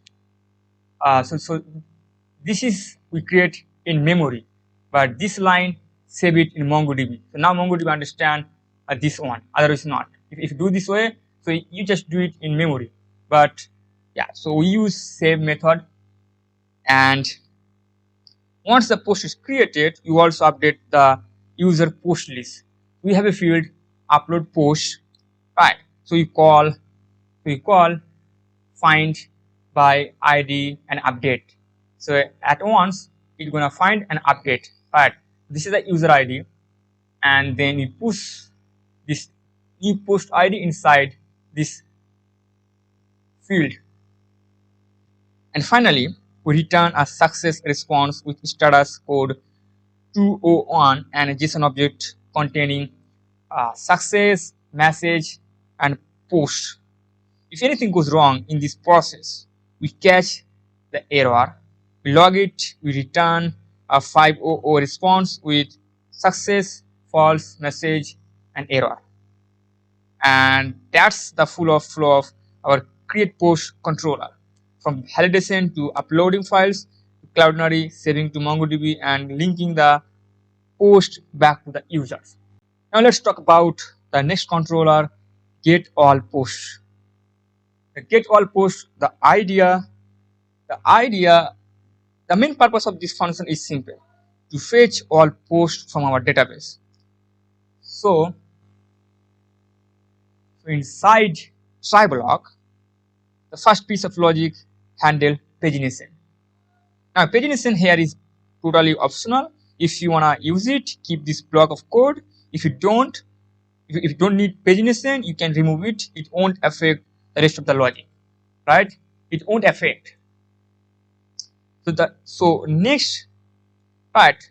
And it really depends on how your frontend sends the data. If it includes page number or limits, this code will handle it perfectly. Next, we use find method. This is the post collection, and this is a find method. This fetch all the documents from post collection, and there is no filter, no condition here. We are simply retrieving everything, but we don't want random order. Right? So we sort it using sort, and this is create at -1, which means we get the newest post first, descending order by time. Then we use skip and limit for pagination. Again, these two are only relevant if you are implementing pagination on the front end. After fetching, we use populate. Which is one of the most powerful features of Mongoose. Without populate, you only get IDs for nested documents. But with populate, you can fetch the actual reference data. So we first populate user. So the path is user, select full name, profile image. And then another nested document is comments. So we care about only text, user, and create add. So we have nested users, that's we use nested populate. This is a user, and we care about only file name and profile image. And then the post data itself. So here we only care about media, caption, tags, likes, comment counts, views, and create add. Right? So, and then we use lean, which convert the result into a plain JavaScript object, faster to process and send as JSON. After that, we calculate the total number of post document using post.counts document, which help us send back pagination details such as total number, total items, current page, and total page. Finally, if everything runs smoothly, we return 200 response with a JSON object containing success true, total, current page, total pages, and we use math and total divided by limit, and then post. If something goes wrong, we catch the error, we log it for debugging purpose, and we return a 404, a 500 response with a failure message, something like this one, failed to fetch post. So this is the simple one, get all posts, right? So now let's talk about our next controller, get post by ID. The purpose of this one is simple. We only care about fetching a specific post by its ID. This is useful whenever someone wants to open or view a single post page, or when you need that post for further action like comments or likes. So inside TryBlock, the first things we do is grab that post ID from request.params, and notice this is the structuring, and this name depends on how you define your routes, right? So yeah, and then we are finding that post. I'm using find by ID. This is a post ID, and if it exists, then assign here, and we have the nested reference documents. That's why we want actual data. So again, we are using populate for user, populate for comments, and then post itself, media, caption, tags, like, created, and then lean. And here I add a check. If post does not exist, we return 404 message, post not found, and then response status code 200 and success, and then post. And if something goes wrong, we catch the error, log the error for debugging purpose, and then we send the response status code 400 JSON, the containing success, false message, right? So yeah, and that's it. And yeah, this is the get post by ID controller. I hope that makes sense so far. Alright, now let's understand the next controller, get user post.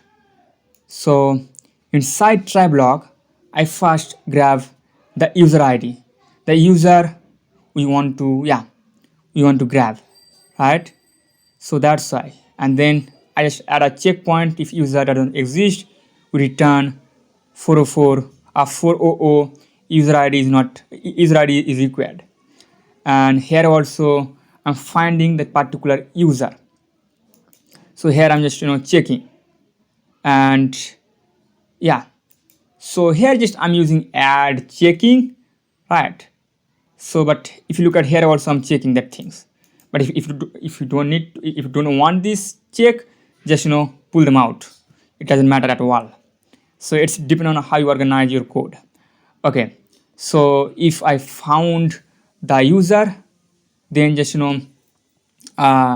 select that things. So I care about the full name, profile image, followers, and following, right?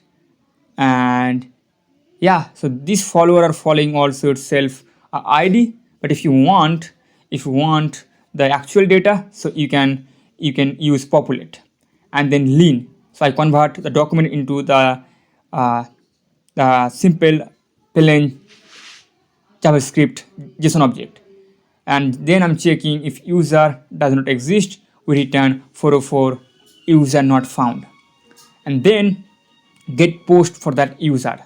So here just I'm just I'm just fetching all the user related that particular user.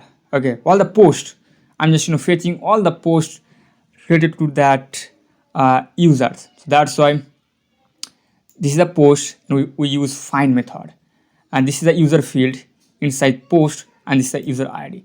So I'm looking for all the posts, and if match, then populate user, full name, profile image, and then I sort them descending order. Descending order, it means newest first, and then I make it lean. And here just I create accounts. So user with count, this is a variable and this is a object. So this is a user, and I'm here using split operator. So just keep the previous user and then also the new two field. This is a new user, so followers length, and this is a user following length. So here I'm just counting follower count and following count, right? And here just I'm passing then I respond with status code to JSON object like users. So here we have two follower counts and here we have post, right? So yeah, so inside we have the previous users and then we have this two field, right? And if something goes wrong, we handle in this catch block. So we first log and then we send back to our frontend, right? So this is the get user post, right? So like you can call the creator post, right? So here just we allow everybody, they can upload their photo images, so that's why. And now the toggle post like, let's understand the toggle post like, right? And yeah, because it's very toggle post like and toggle post save these are same, right? So the idea is simple. When a user clicks the like button, we either add their like if they haven't liked the post yet, or remove it if they already have. Basically the same button performs both like and unlike, right? So inside try block, first we grab post ID. This is the post ID we want to like or unlike, and then Clerk ID from Clerk middleware, and then I check the post. If post does not exist, post not found.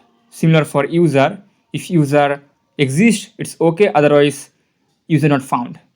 And here I'm checking. So this is the post collection and there is a field likes. If anything inside likes, that means already like. So I'm using sum.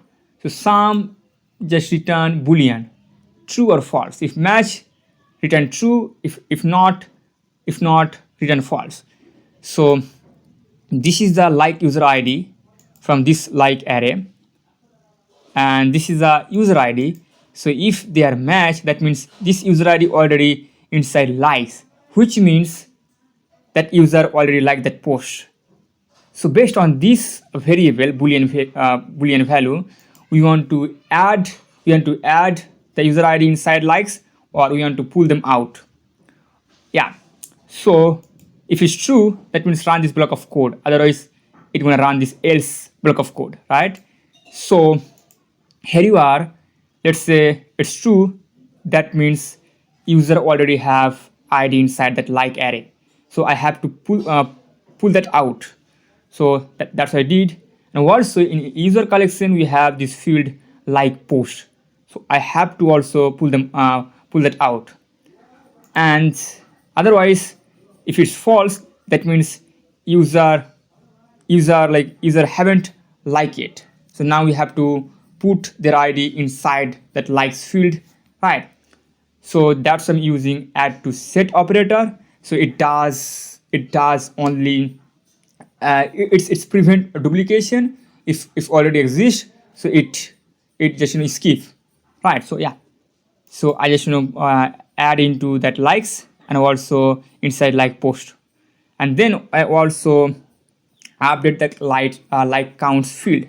So we have fields and we have length, and then we update that likes count. And yeah, and then we have to, because these are just in memory, but we have to save it. That's why we are using save, post save, and user save. So now both document get updated, and then we send the status code success true, like user ID and to the like and message, right? Because this based on this value we want to handle on our front end to show the icon or the state. That's we need this we need these things. And if something goes wrong, we'll handle here. So this is the toggle post, and it's same the toggle post save. This is another button, and here we are doing same things. First grab the post ID. The post ID we want to save or unsave, and also the Clerk ID. And here similarly we are looking for that post ID. If exists, it's okay. Otherwise, so the message post not found. Similar for user, we are looking for user using Clerk ID. If exists, it's okay. Otherwise, so user not found. And then I'm also initiate the variable called is save. So I'm also checking if post ID already inside save post, then that means the user already saved that post. So it becomes true. And based on this boolean value, I'm just adding the post ID inside, and then also and I pull them out, right? And yeah, if it's true, that means filter. So here I'm using filter. So filter return a new array. If the condition match, keep it. If does not, that means remove.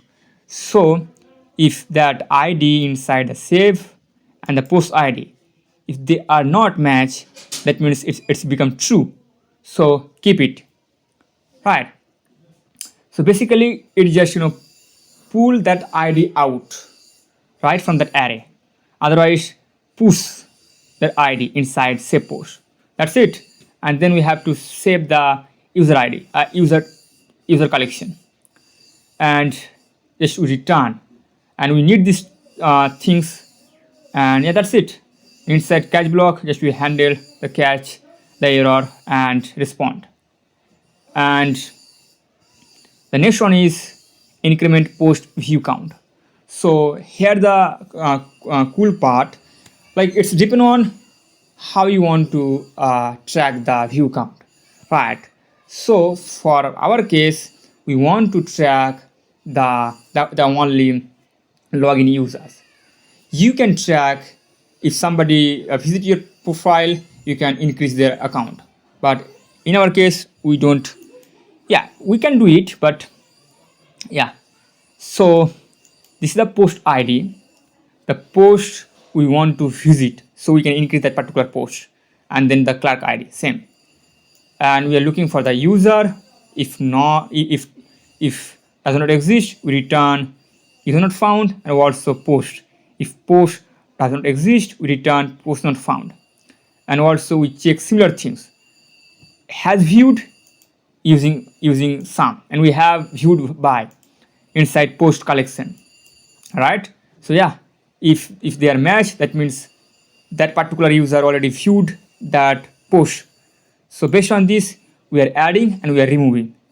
So, and if exist, then so view already count for this user, and then return this view. And we also have to yeah, and then also we have to increment the views by 1, and also we have to put that user ID inside viewed by, and then we have to save, and then we return this success message view, and inside catch block we just catch it. And now the update post, let's talk about it. So here also I am grabbing the particular post ID, the post you want to update, and then the clerk, and then the body. So here we have caption, tags, and here we am looking for I'm looking for the particular user. If user exists, it's okay, otherwise is not found. Same for post, if post exists, okay, otherwise post not found. And I'm checking ownership. If the post I want to delete, if the post belongs to me, that means I'm the owner. So how can we check that? That's how we have inside post collection we have user field. So we are grabbing that ID, and we also grabbing the user ID. So if they are not equal, that means it's true. That means it's true. Run this block of code. Not authorized to update this post, or if become false, skip it. That means you are the owner, the post you want to delete. And then I'm just replace existing media if new files are uploaded.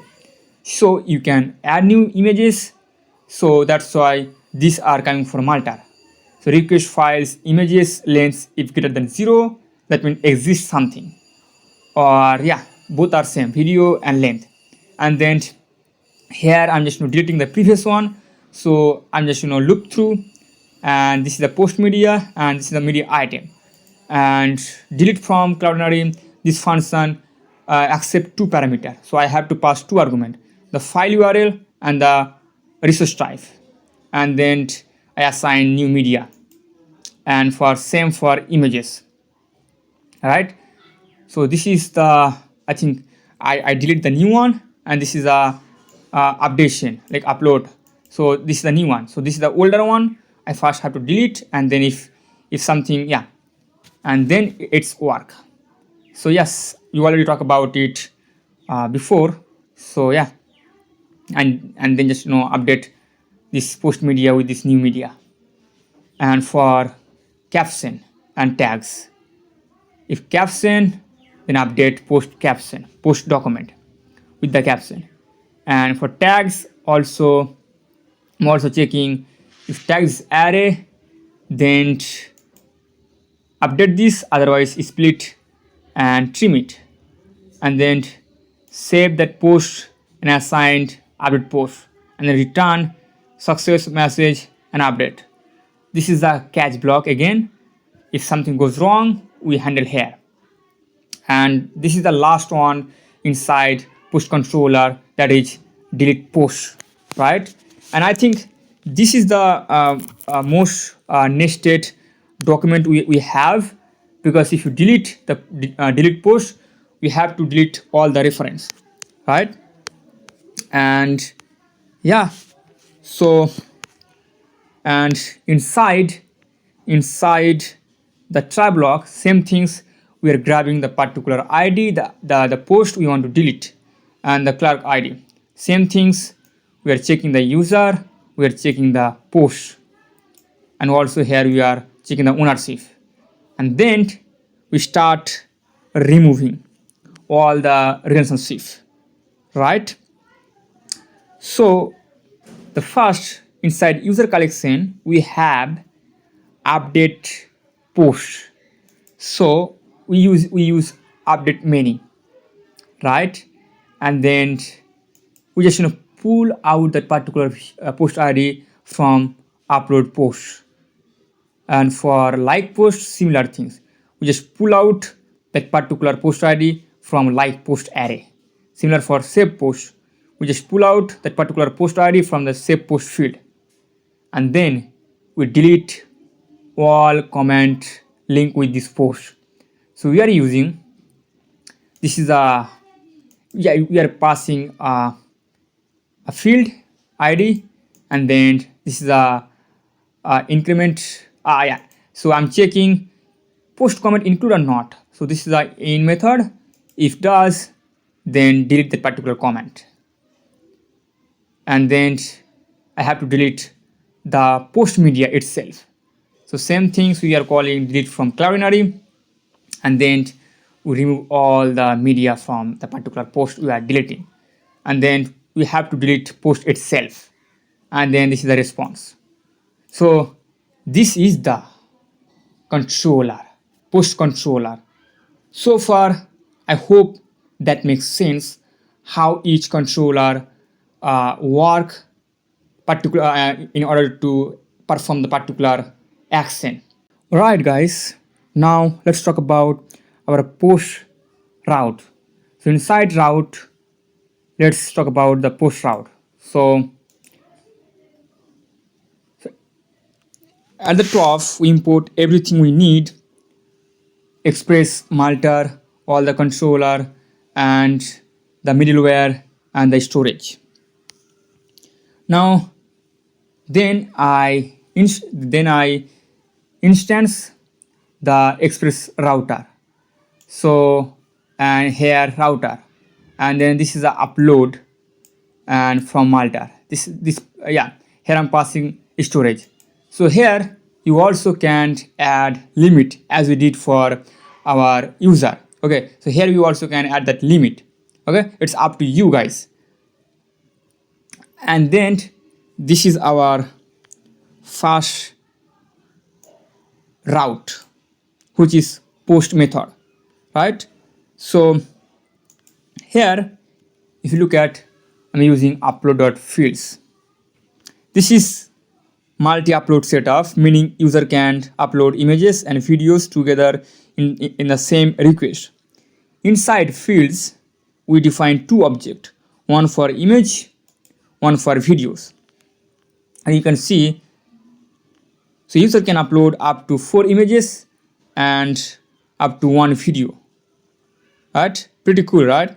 So this is our first route, create post. And if you look at, you are using require what, because this is the private. Without login you cannot access these things. And then the next one is get user post. That's get method. And remember, user ID is a dynamic parameter. So inside your controller you'll grab it using request param.user_id, right? So yeah, the way you define this dynamic ID, you have to grab from there. And the next one is get all post. It's a get method as well, right? This is the get method. And the second one also get post by ID. This is the dynamic ID, and this is the get method. And these are public. Without login you can access them. And then also toggle post like. This is a post. Right? So and this is a private. And these two also private. First one toggle safe, and we are using post, a put, right? So if you look at here, I'm using post, here I'm using put, so it doesn't matter, but just keep consistent. So yeah, and so I think put and patch, put overwrite it, patch update one things, and then require what, increment view. And this is the another route for update post. And then this is a dynamic ID, this is a require what, and this is a fields, image 1, image 5, and video 1, and this is for delete. So this way, and then we have to export So we can use it in our app.js or our server.js, whatever it is. So right, so this way we define our routes, and we have to grab this. So when we access the this route, our front end, we have to keep remind this stuff, right? And here I want to like, so let's understand what is the difference between put and patch. Put replace the whole document. Patch updates just the specific field you want. So for like updating caption or tags, always use patch, right? So yeah, put and patch. And now let's import this inside our app.js. So the purpose of app.js is like as a main entry point of our backend, right? So here we are clean up all our logic. So we put our controller, route and other stuff. That's why here we just import all this stuff: express, cookie parser, course, .env, right? So yeah, and so course stand for cross origin resource sharing, right?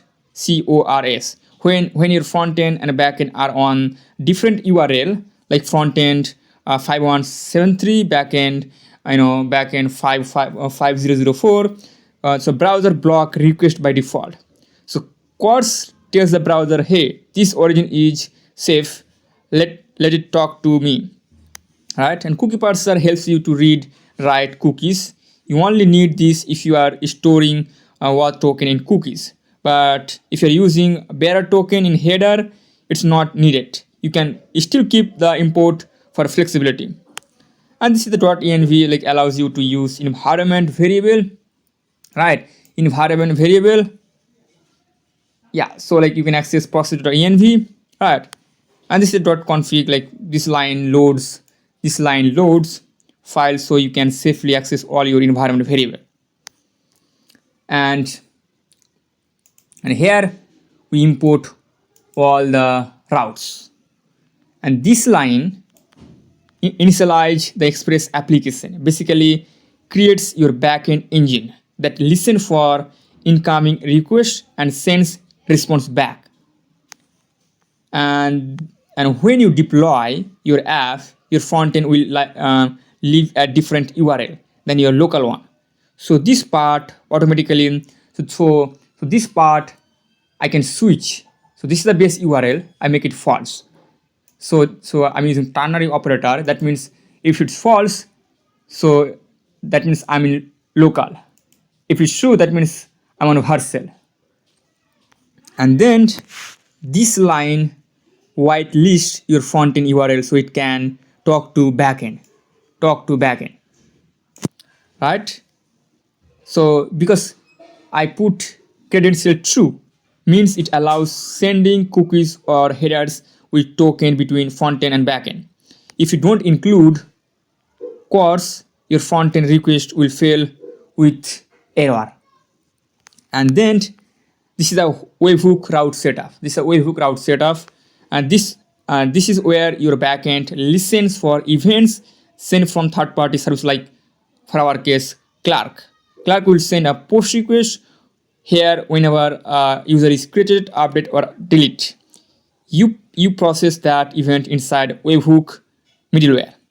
And yeah, and keep remember it plays before express JSON, because Clerk sends raw body data, and using express JSON to early can break that raw body. And this one is a JSON and cookie middleware. So express JSON tells express to automatically parse incoming JSON request. Without requested body would be undefined, right? Without it, requested body would be undefined. And then cookie parser helps read cookies if you are storing session data there, right? So like if you're using tokens with headers like bearer token, cookie parser isn't strictly needed. You can safely remove it, right? And then register all the route. So this is the user routes we will talk about. This is the post route we will talk about. So this is the base endpoint. API slash user API slash post, and this one, these are I'm gonna talk about. And then we have to export, because this one gonna be used in index like index.js, right? It's a cool because we want to keep clean, yeah, this index.js, right? And yeah, this is the this is the main entry point of our backend, right? So yeah, this is our all the dependency. And yeah, this is .env from .env. This is the http from Node.js, and then this is MongoDB, and this is the app, and this is the init socket from socket.js. And we just call, so we can load, and then we call the MongoDB. And here, so here just we create a server, right? So yeah, so we are wrapping our express app, right? Express app inside raw HTTP server. Normally you can just do app.listen, but we are using this approach because we want to integrate socket IO, which requires direct access to HTTP server instance. That's why we are doing here. And then we initialize socket IO. We initialize and attach it to our HTTP server. HTTP server. That way, both Express and Socket IO share the same server, meaning API route and WebSocket events run on the same port. You don't need to open multiple server for chat or notification, right? So, and then, and here we define and start the server. So we set up a port number 5004, and then we just listen, server listen, start the server and begins accepting request. And this is a callback. This is a callback, just log that backend is up and running, right? So if you run, so we are right now we are in local. So yeah, now if you save, and now you can see this is the server running on port 500. So if I change the message here, let's say the server running on port, let's say port 1, or let's say 1 backend, so you can see the message update.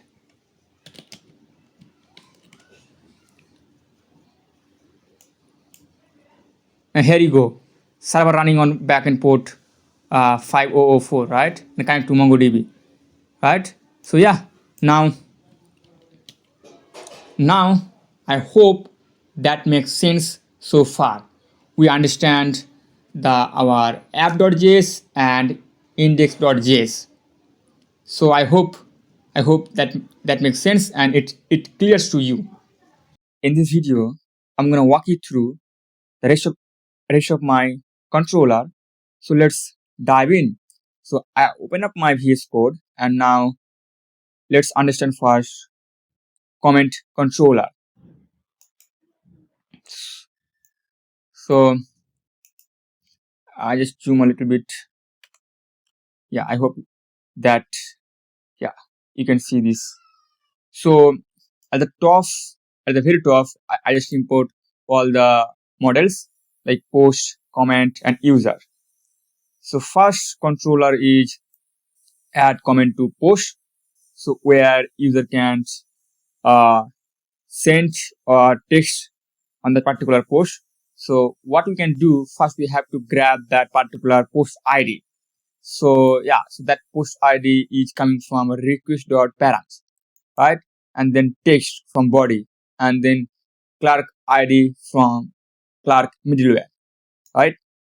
And now I'm just check just I add validation if so, because text is mandatory. We have to pass text.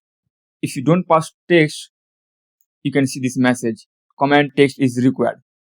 Then, and I'm just looking for that particular post.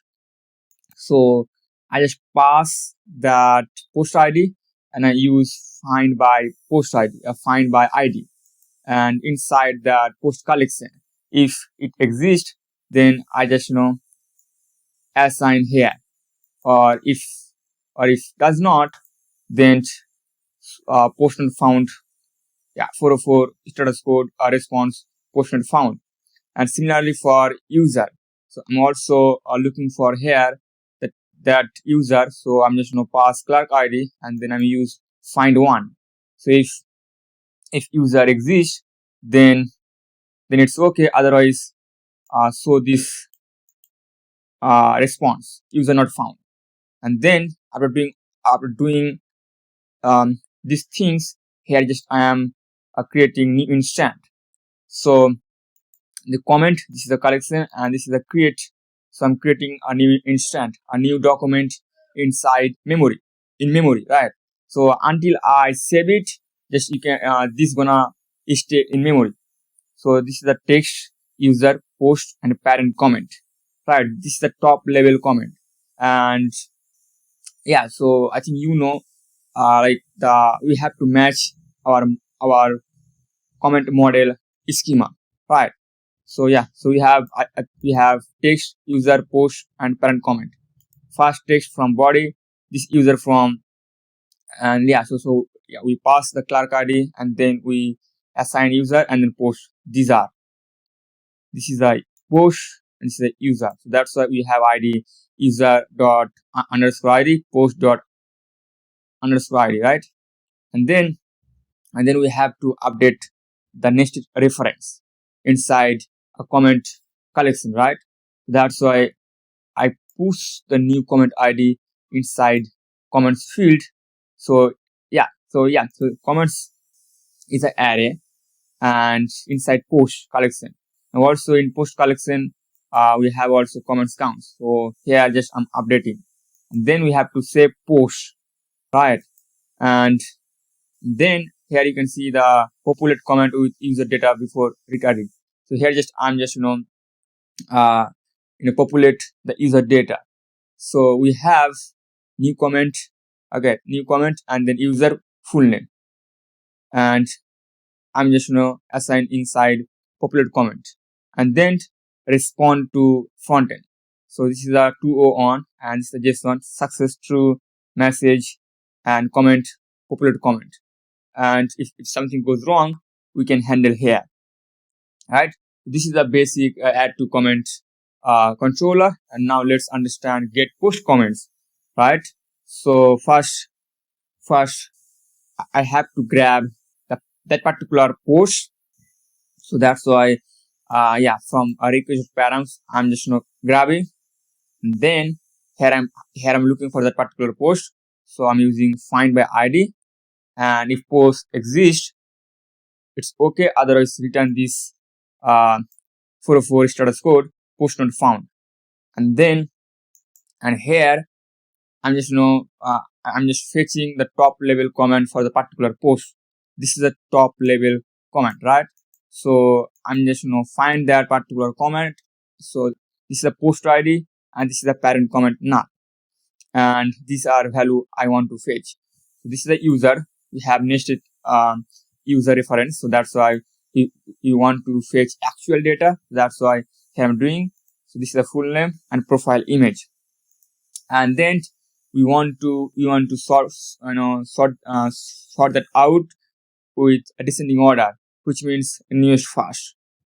And this is for each top level comments, right? And yeah, so I want to fetch its reply. So top level comment have nested might be nested reply. So if they are exist, so here I'm just I am fetching them, right? So this is the comments with replies, and I'm using promise-all. So promise-all does simultaneously at once, and we have the arrays. That's why I just map through and comment. And then inside comment collection we have parent comment field. and then this is the comment ID, right? And then I just care about the actual user data, so that's why I use populate. And also here I care about the oldest one, that's why I put 1. So this is the ascending order. If you put -1, which means it should be descending order, right? So but here it's a ascending order, which means oldest reply first for and then I return the here I'm using split operator, so which means keep the previous data and also add a new one, right? And then I send the response with 200 status code, so message like success true, total comments, and the length and the comments itself, right? You can put a message as well, right? So guys, up to you, just use all the things the way you want to fetch, right? And if something goes wrong here, I'm just catching. First I log them out and for debugging purpose, and then I send the response 500 message failed to fetch comment, right? And the next controller is update comment. So yeah, pretty much every platform allow us to update our comment, because maybe you want to add something on existing. So yeah, so first we have to grab that particular comment ID from request params, and then text, and then Clerk ID.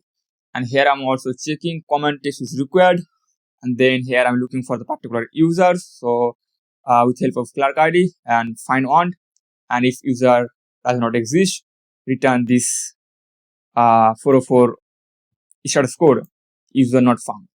And here I'm looking for that particular comment, so with help of comment ID, and if comment exists, it's okay, otherwise return this 404 comment not found. And in this block of code, I'm just checking the ownership. So inside comment collection we have user, so this is the user ID, and this is the user we get using Clerk.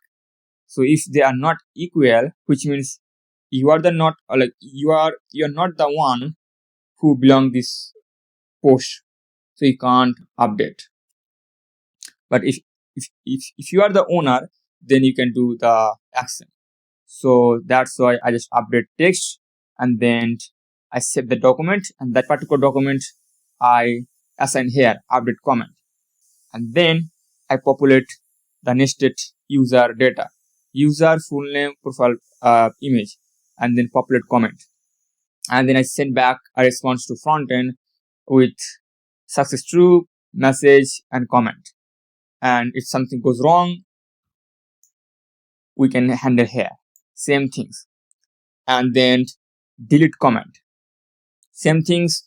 The particular comment, we have to grab that ID, and then we have to do the action. So here first I grab the comment ID and then Clerk ID, and I'm looking for that particular user using Clerk ID. And if user doesn't exist, we show this message. And also I'm looking for that particular comment. If comment doesn't exist, we return this comment not found message. And similar authorization, that means you are the one who belong this comment. If you teach, then you are good to go and you can do the action. But if you're not, then you can't do. So you can see this message, not authorized to delete this comment. And if we have nested reply, decrement parents reply count. So this block of code do these things. So first, this is the parent comment ID field inside comment collection, and then if it exists, then just decrement replies count. So I just inside comment, I'm just looking for, I'm using find by ID and update, and then this is the field, and if it exists, then just decrement. So yeah, so this is INC operator, right? And then update post comment count. So I'm looking for that particular post inside comment, because we have that post field, and if post exists, then here I'm using filter. So, and if this IDs, comment ID and comment ID does not match, which means it's become false. False means remove it. And if the condition match, that means true, keep it. Because filter return a new array, right? And then in this line, this is the comment count, and we are using math, right? Math module. So yeah, so we want to just max must be 0, right? So that's why another is 1, then -1, and then save the post, and then delete that comment itself, and response this message: comment deleted successfully. If something goes wrong, we can handle inside category, right? Yeah, that's it. And then another controller is reply to comment, right? Similar things, we have to grab the comment ID, the text, and the Clerk ID.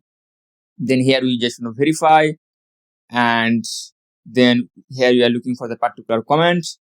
If comment does not exist, we return this response with beautiful message: parent comment are not found. Similar for post. If post does not exist, then post not found. And here just find that particular user, right? If user exists, it's okay, otherwise show this message. And then here I'm just creating the instance. So that the 4 things: text, user, post. If you look at here, this is the reference. That's why we have to use the parent comment ID, right? If it is top level, we don't need to, right? But here we need. That's why I'm passing here, and then update the reference things. So here just update the reply counts, and also here the comment counts, and then I populate the actual user data, and then just response to the front end. And if something goes wrong, here just handle. Here I'm just handling. And the last one is toggle comment. It's similar like the way we did for likes, save likes, post, save post, or maybe follow post, right? Follow user, run follow user, right? Similar things. Toggle means one button can perform both, right? So first I grab here the comment ID and then Clerk ID, and I'm looking for a user. If user that does not exist, then show this message. And here also I'm looking for the particular comment. If comment exists, then I only care about 2 fields: likes and likes count. If comment does not exist, so comment not found. And here I'm checking user already.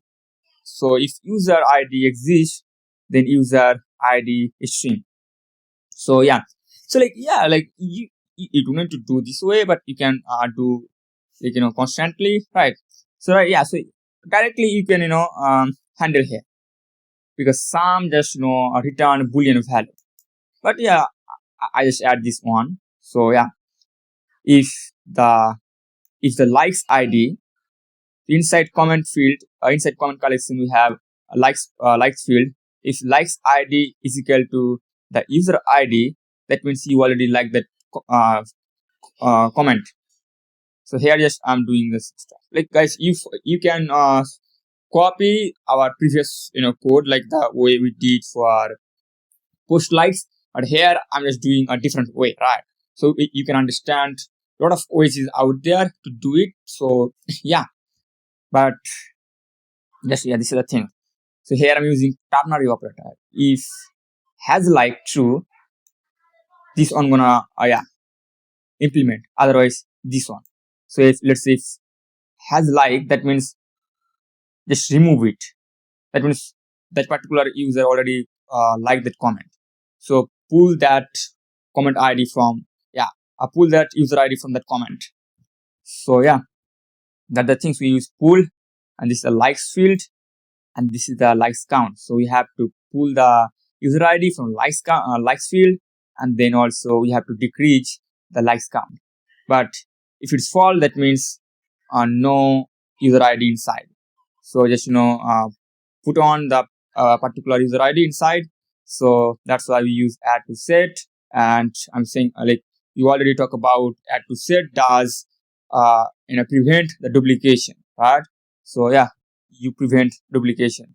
And yeah, so you put user ID inside likes and then increment likes count. And here also, after doing it, I'm just find that particular comment again. So comment ID and then update.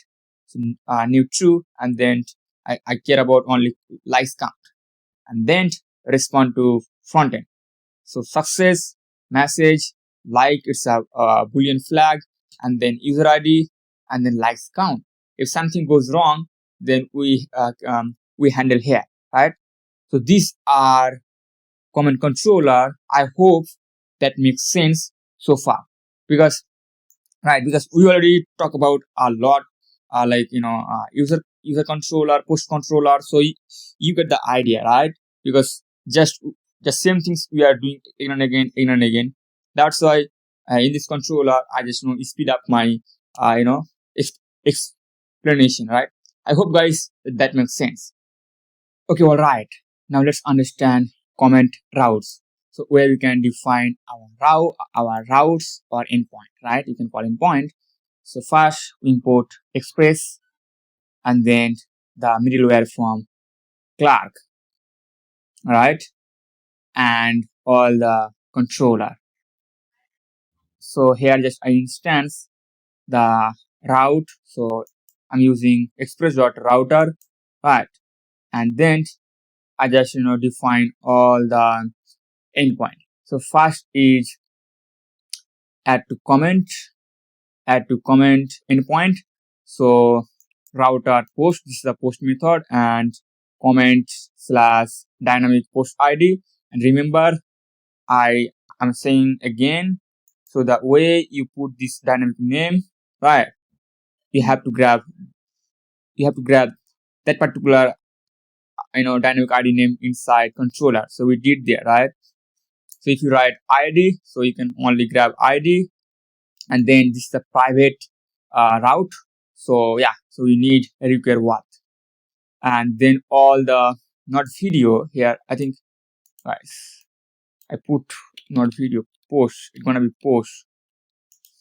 It's gonna be post, not video. Okay, here you go. So then I just fetch all the comment. This is the get post comment, and like this. So this is the get method, and then update comment. So we are using patch. So yeah, previously I talked about patch, just update that particular like field. But if you use put can override inter document.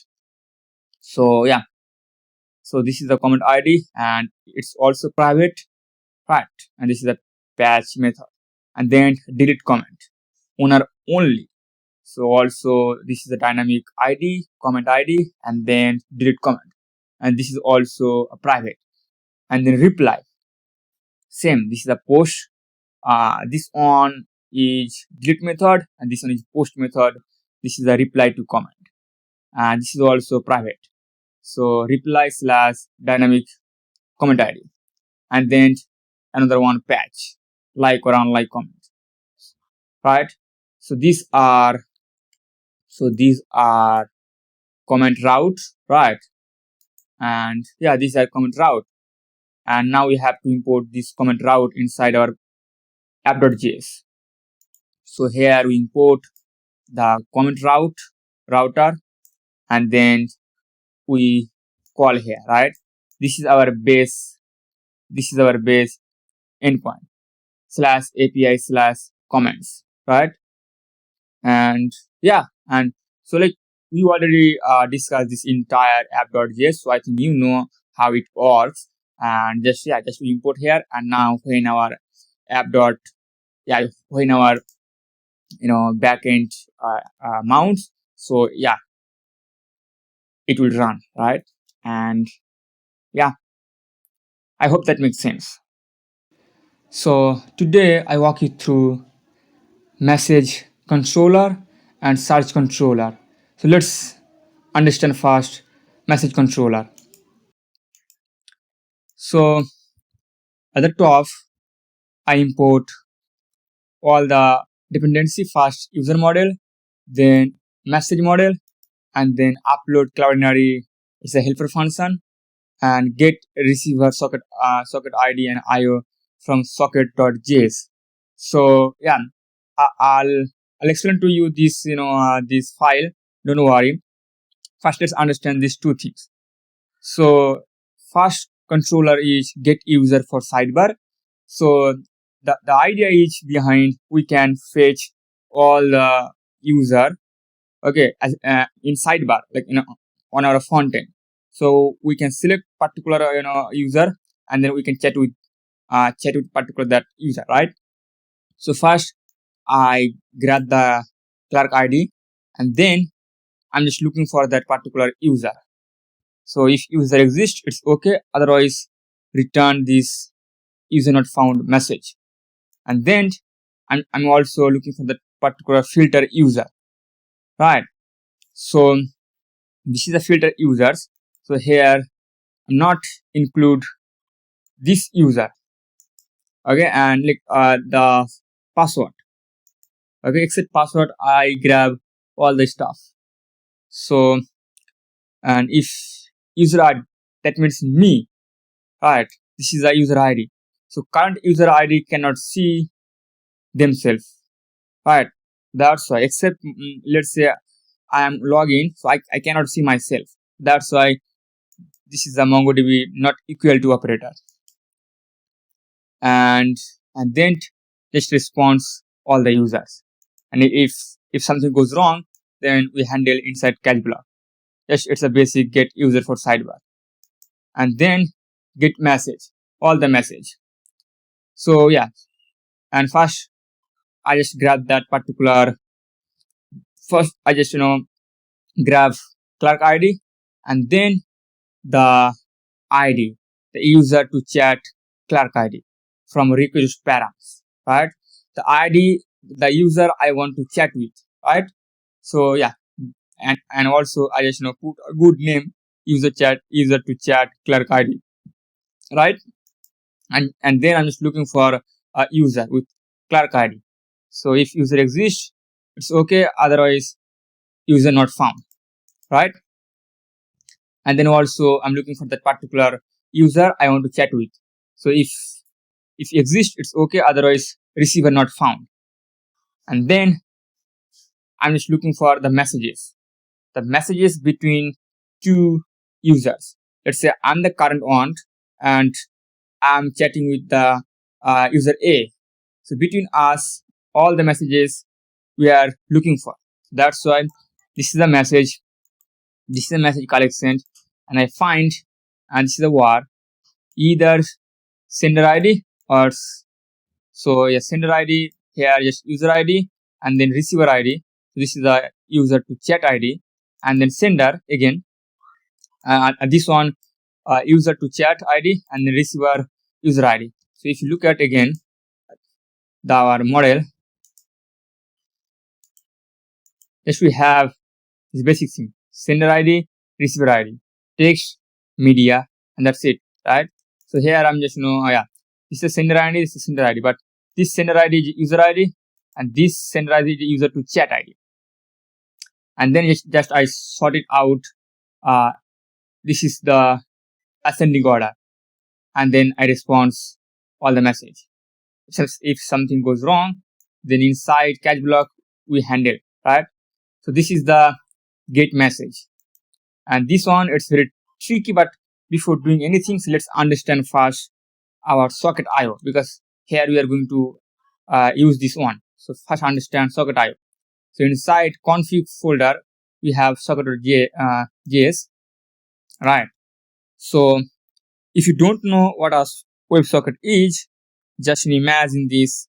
Normally, when the frontend wants data from the backend, it sends a request and waits for a response, like one time or like one time conversation. But WebSocket changes that.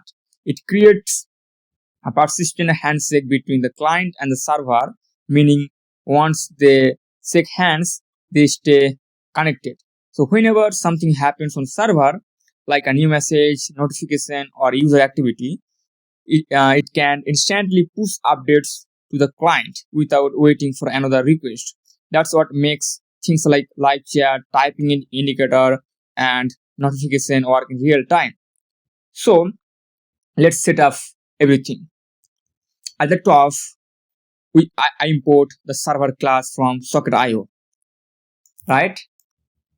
So this class help us create a socket.io server that runs on top of our existing HTTP server.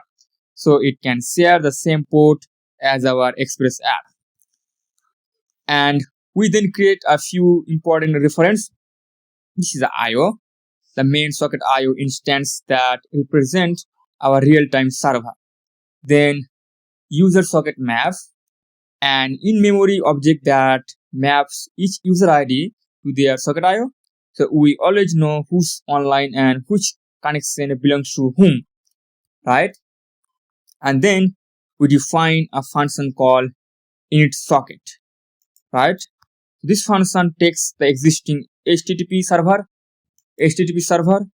as input and wraps it with socket.io, right? This is the socket.io. And right, so inside the function, socket.io starts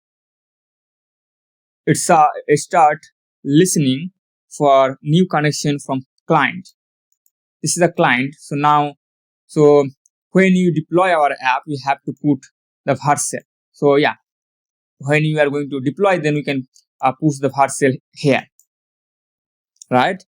And then this logic, this block of code, like every time a client connects, this block runs. Every time a client connects, this block runs, right? So here what happens when a client connects, it sends user ID in the handshake query. This is the handshake query. So this is a console log. Just we can know. And the server extracts the user ID and maps it to the client's unique socket ID, right? So if user ID exists, then map, right? And then we instantly broadcast. This is the io.emit. So we broadcast the list of online users to everyone using io.emit. This means every connected client gets the latest list of online users in real time.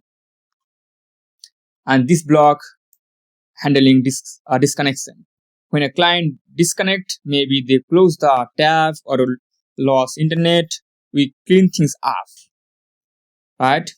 So when someone leaves their socket ID, so their socket ID is removed from the map, right? So we use delete, and everyone else instantly gets the update list. That's why we broadcast again, right? And then this is a helper function, I think, and this is super useful when we want to send a private event. For example, if a user sends a message to user B, we can find B's socket ID and emit the event only to them, right?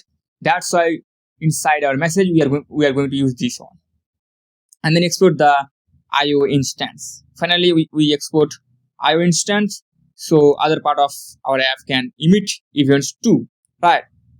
And then we are going to use. So I think this one we're going to use here to listen, to connect between other users, right?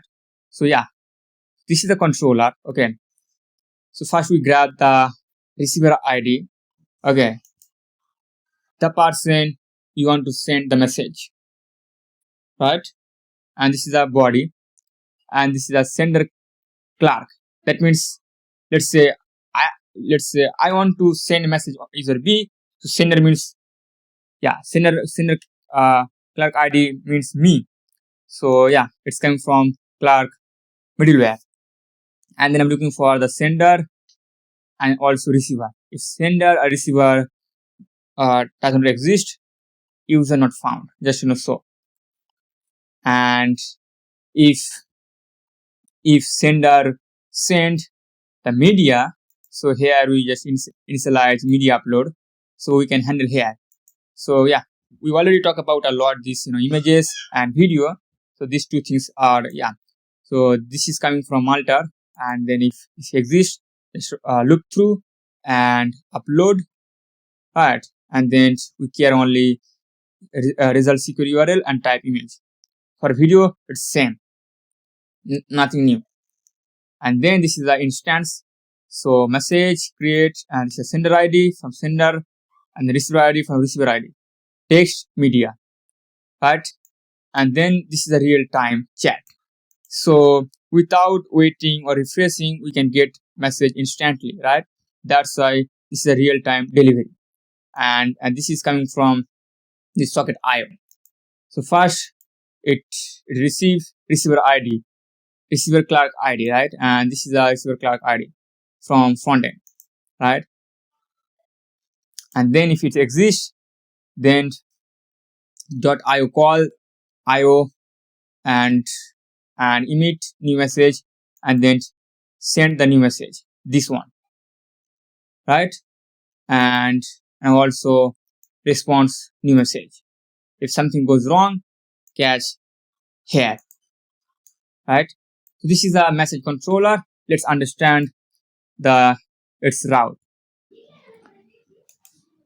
So message route, it's very simple. Just we import express, Multer, and controller, then storage, and also the middleware. And here we just initiate like instance our router, and then also upload.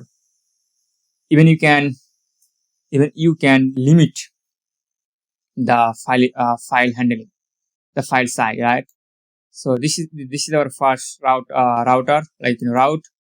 This is get method, and this is the private get user for sidebar, and this is on for also get message. And here we are using dynamic ID.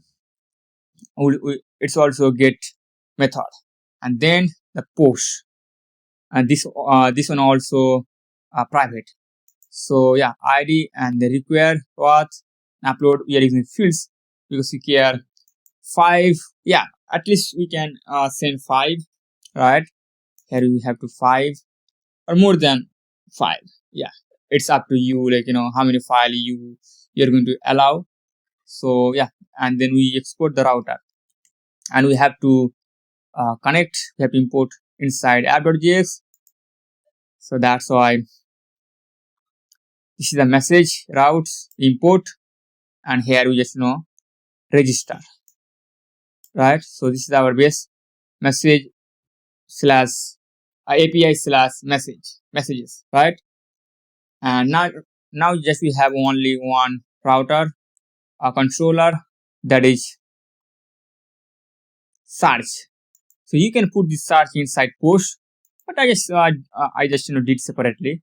So at the top we just import user and post model, and this is the search controller.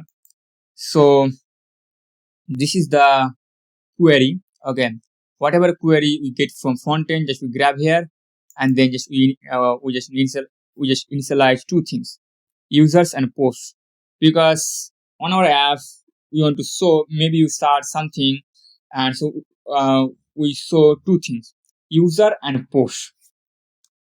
That's why we just initialize as an empty array. And here just I'm checking query, and query is not empty, then looking for users. So this is the regex and query option, case insensitive, right? And then also email. So you can search for full name, for email, and then here you only we don't have this field like full name, profile image, and followers. And then just we limit 10 documents, right? So this is for users. And then post, same case, caption, tags, right? And query, this is a case in CC, right?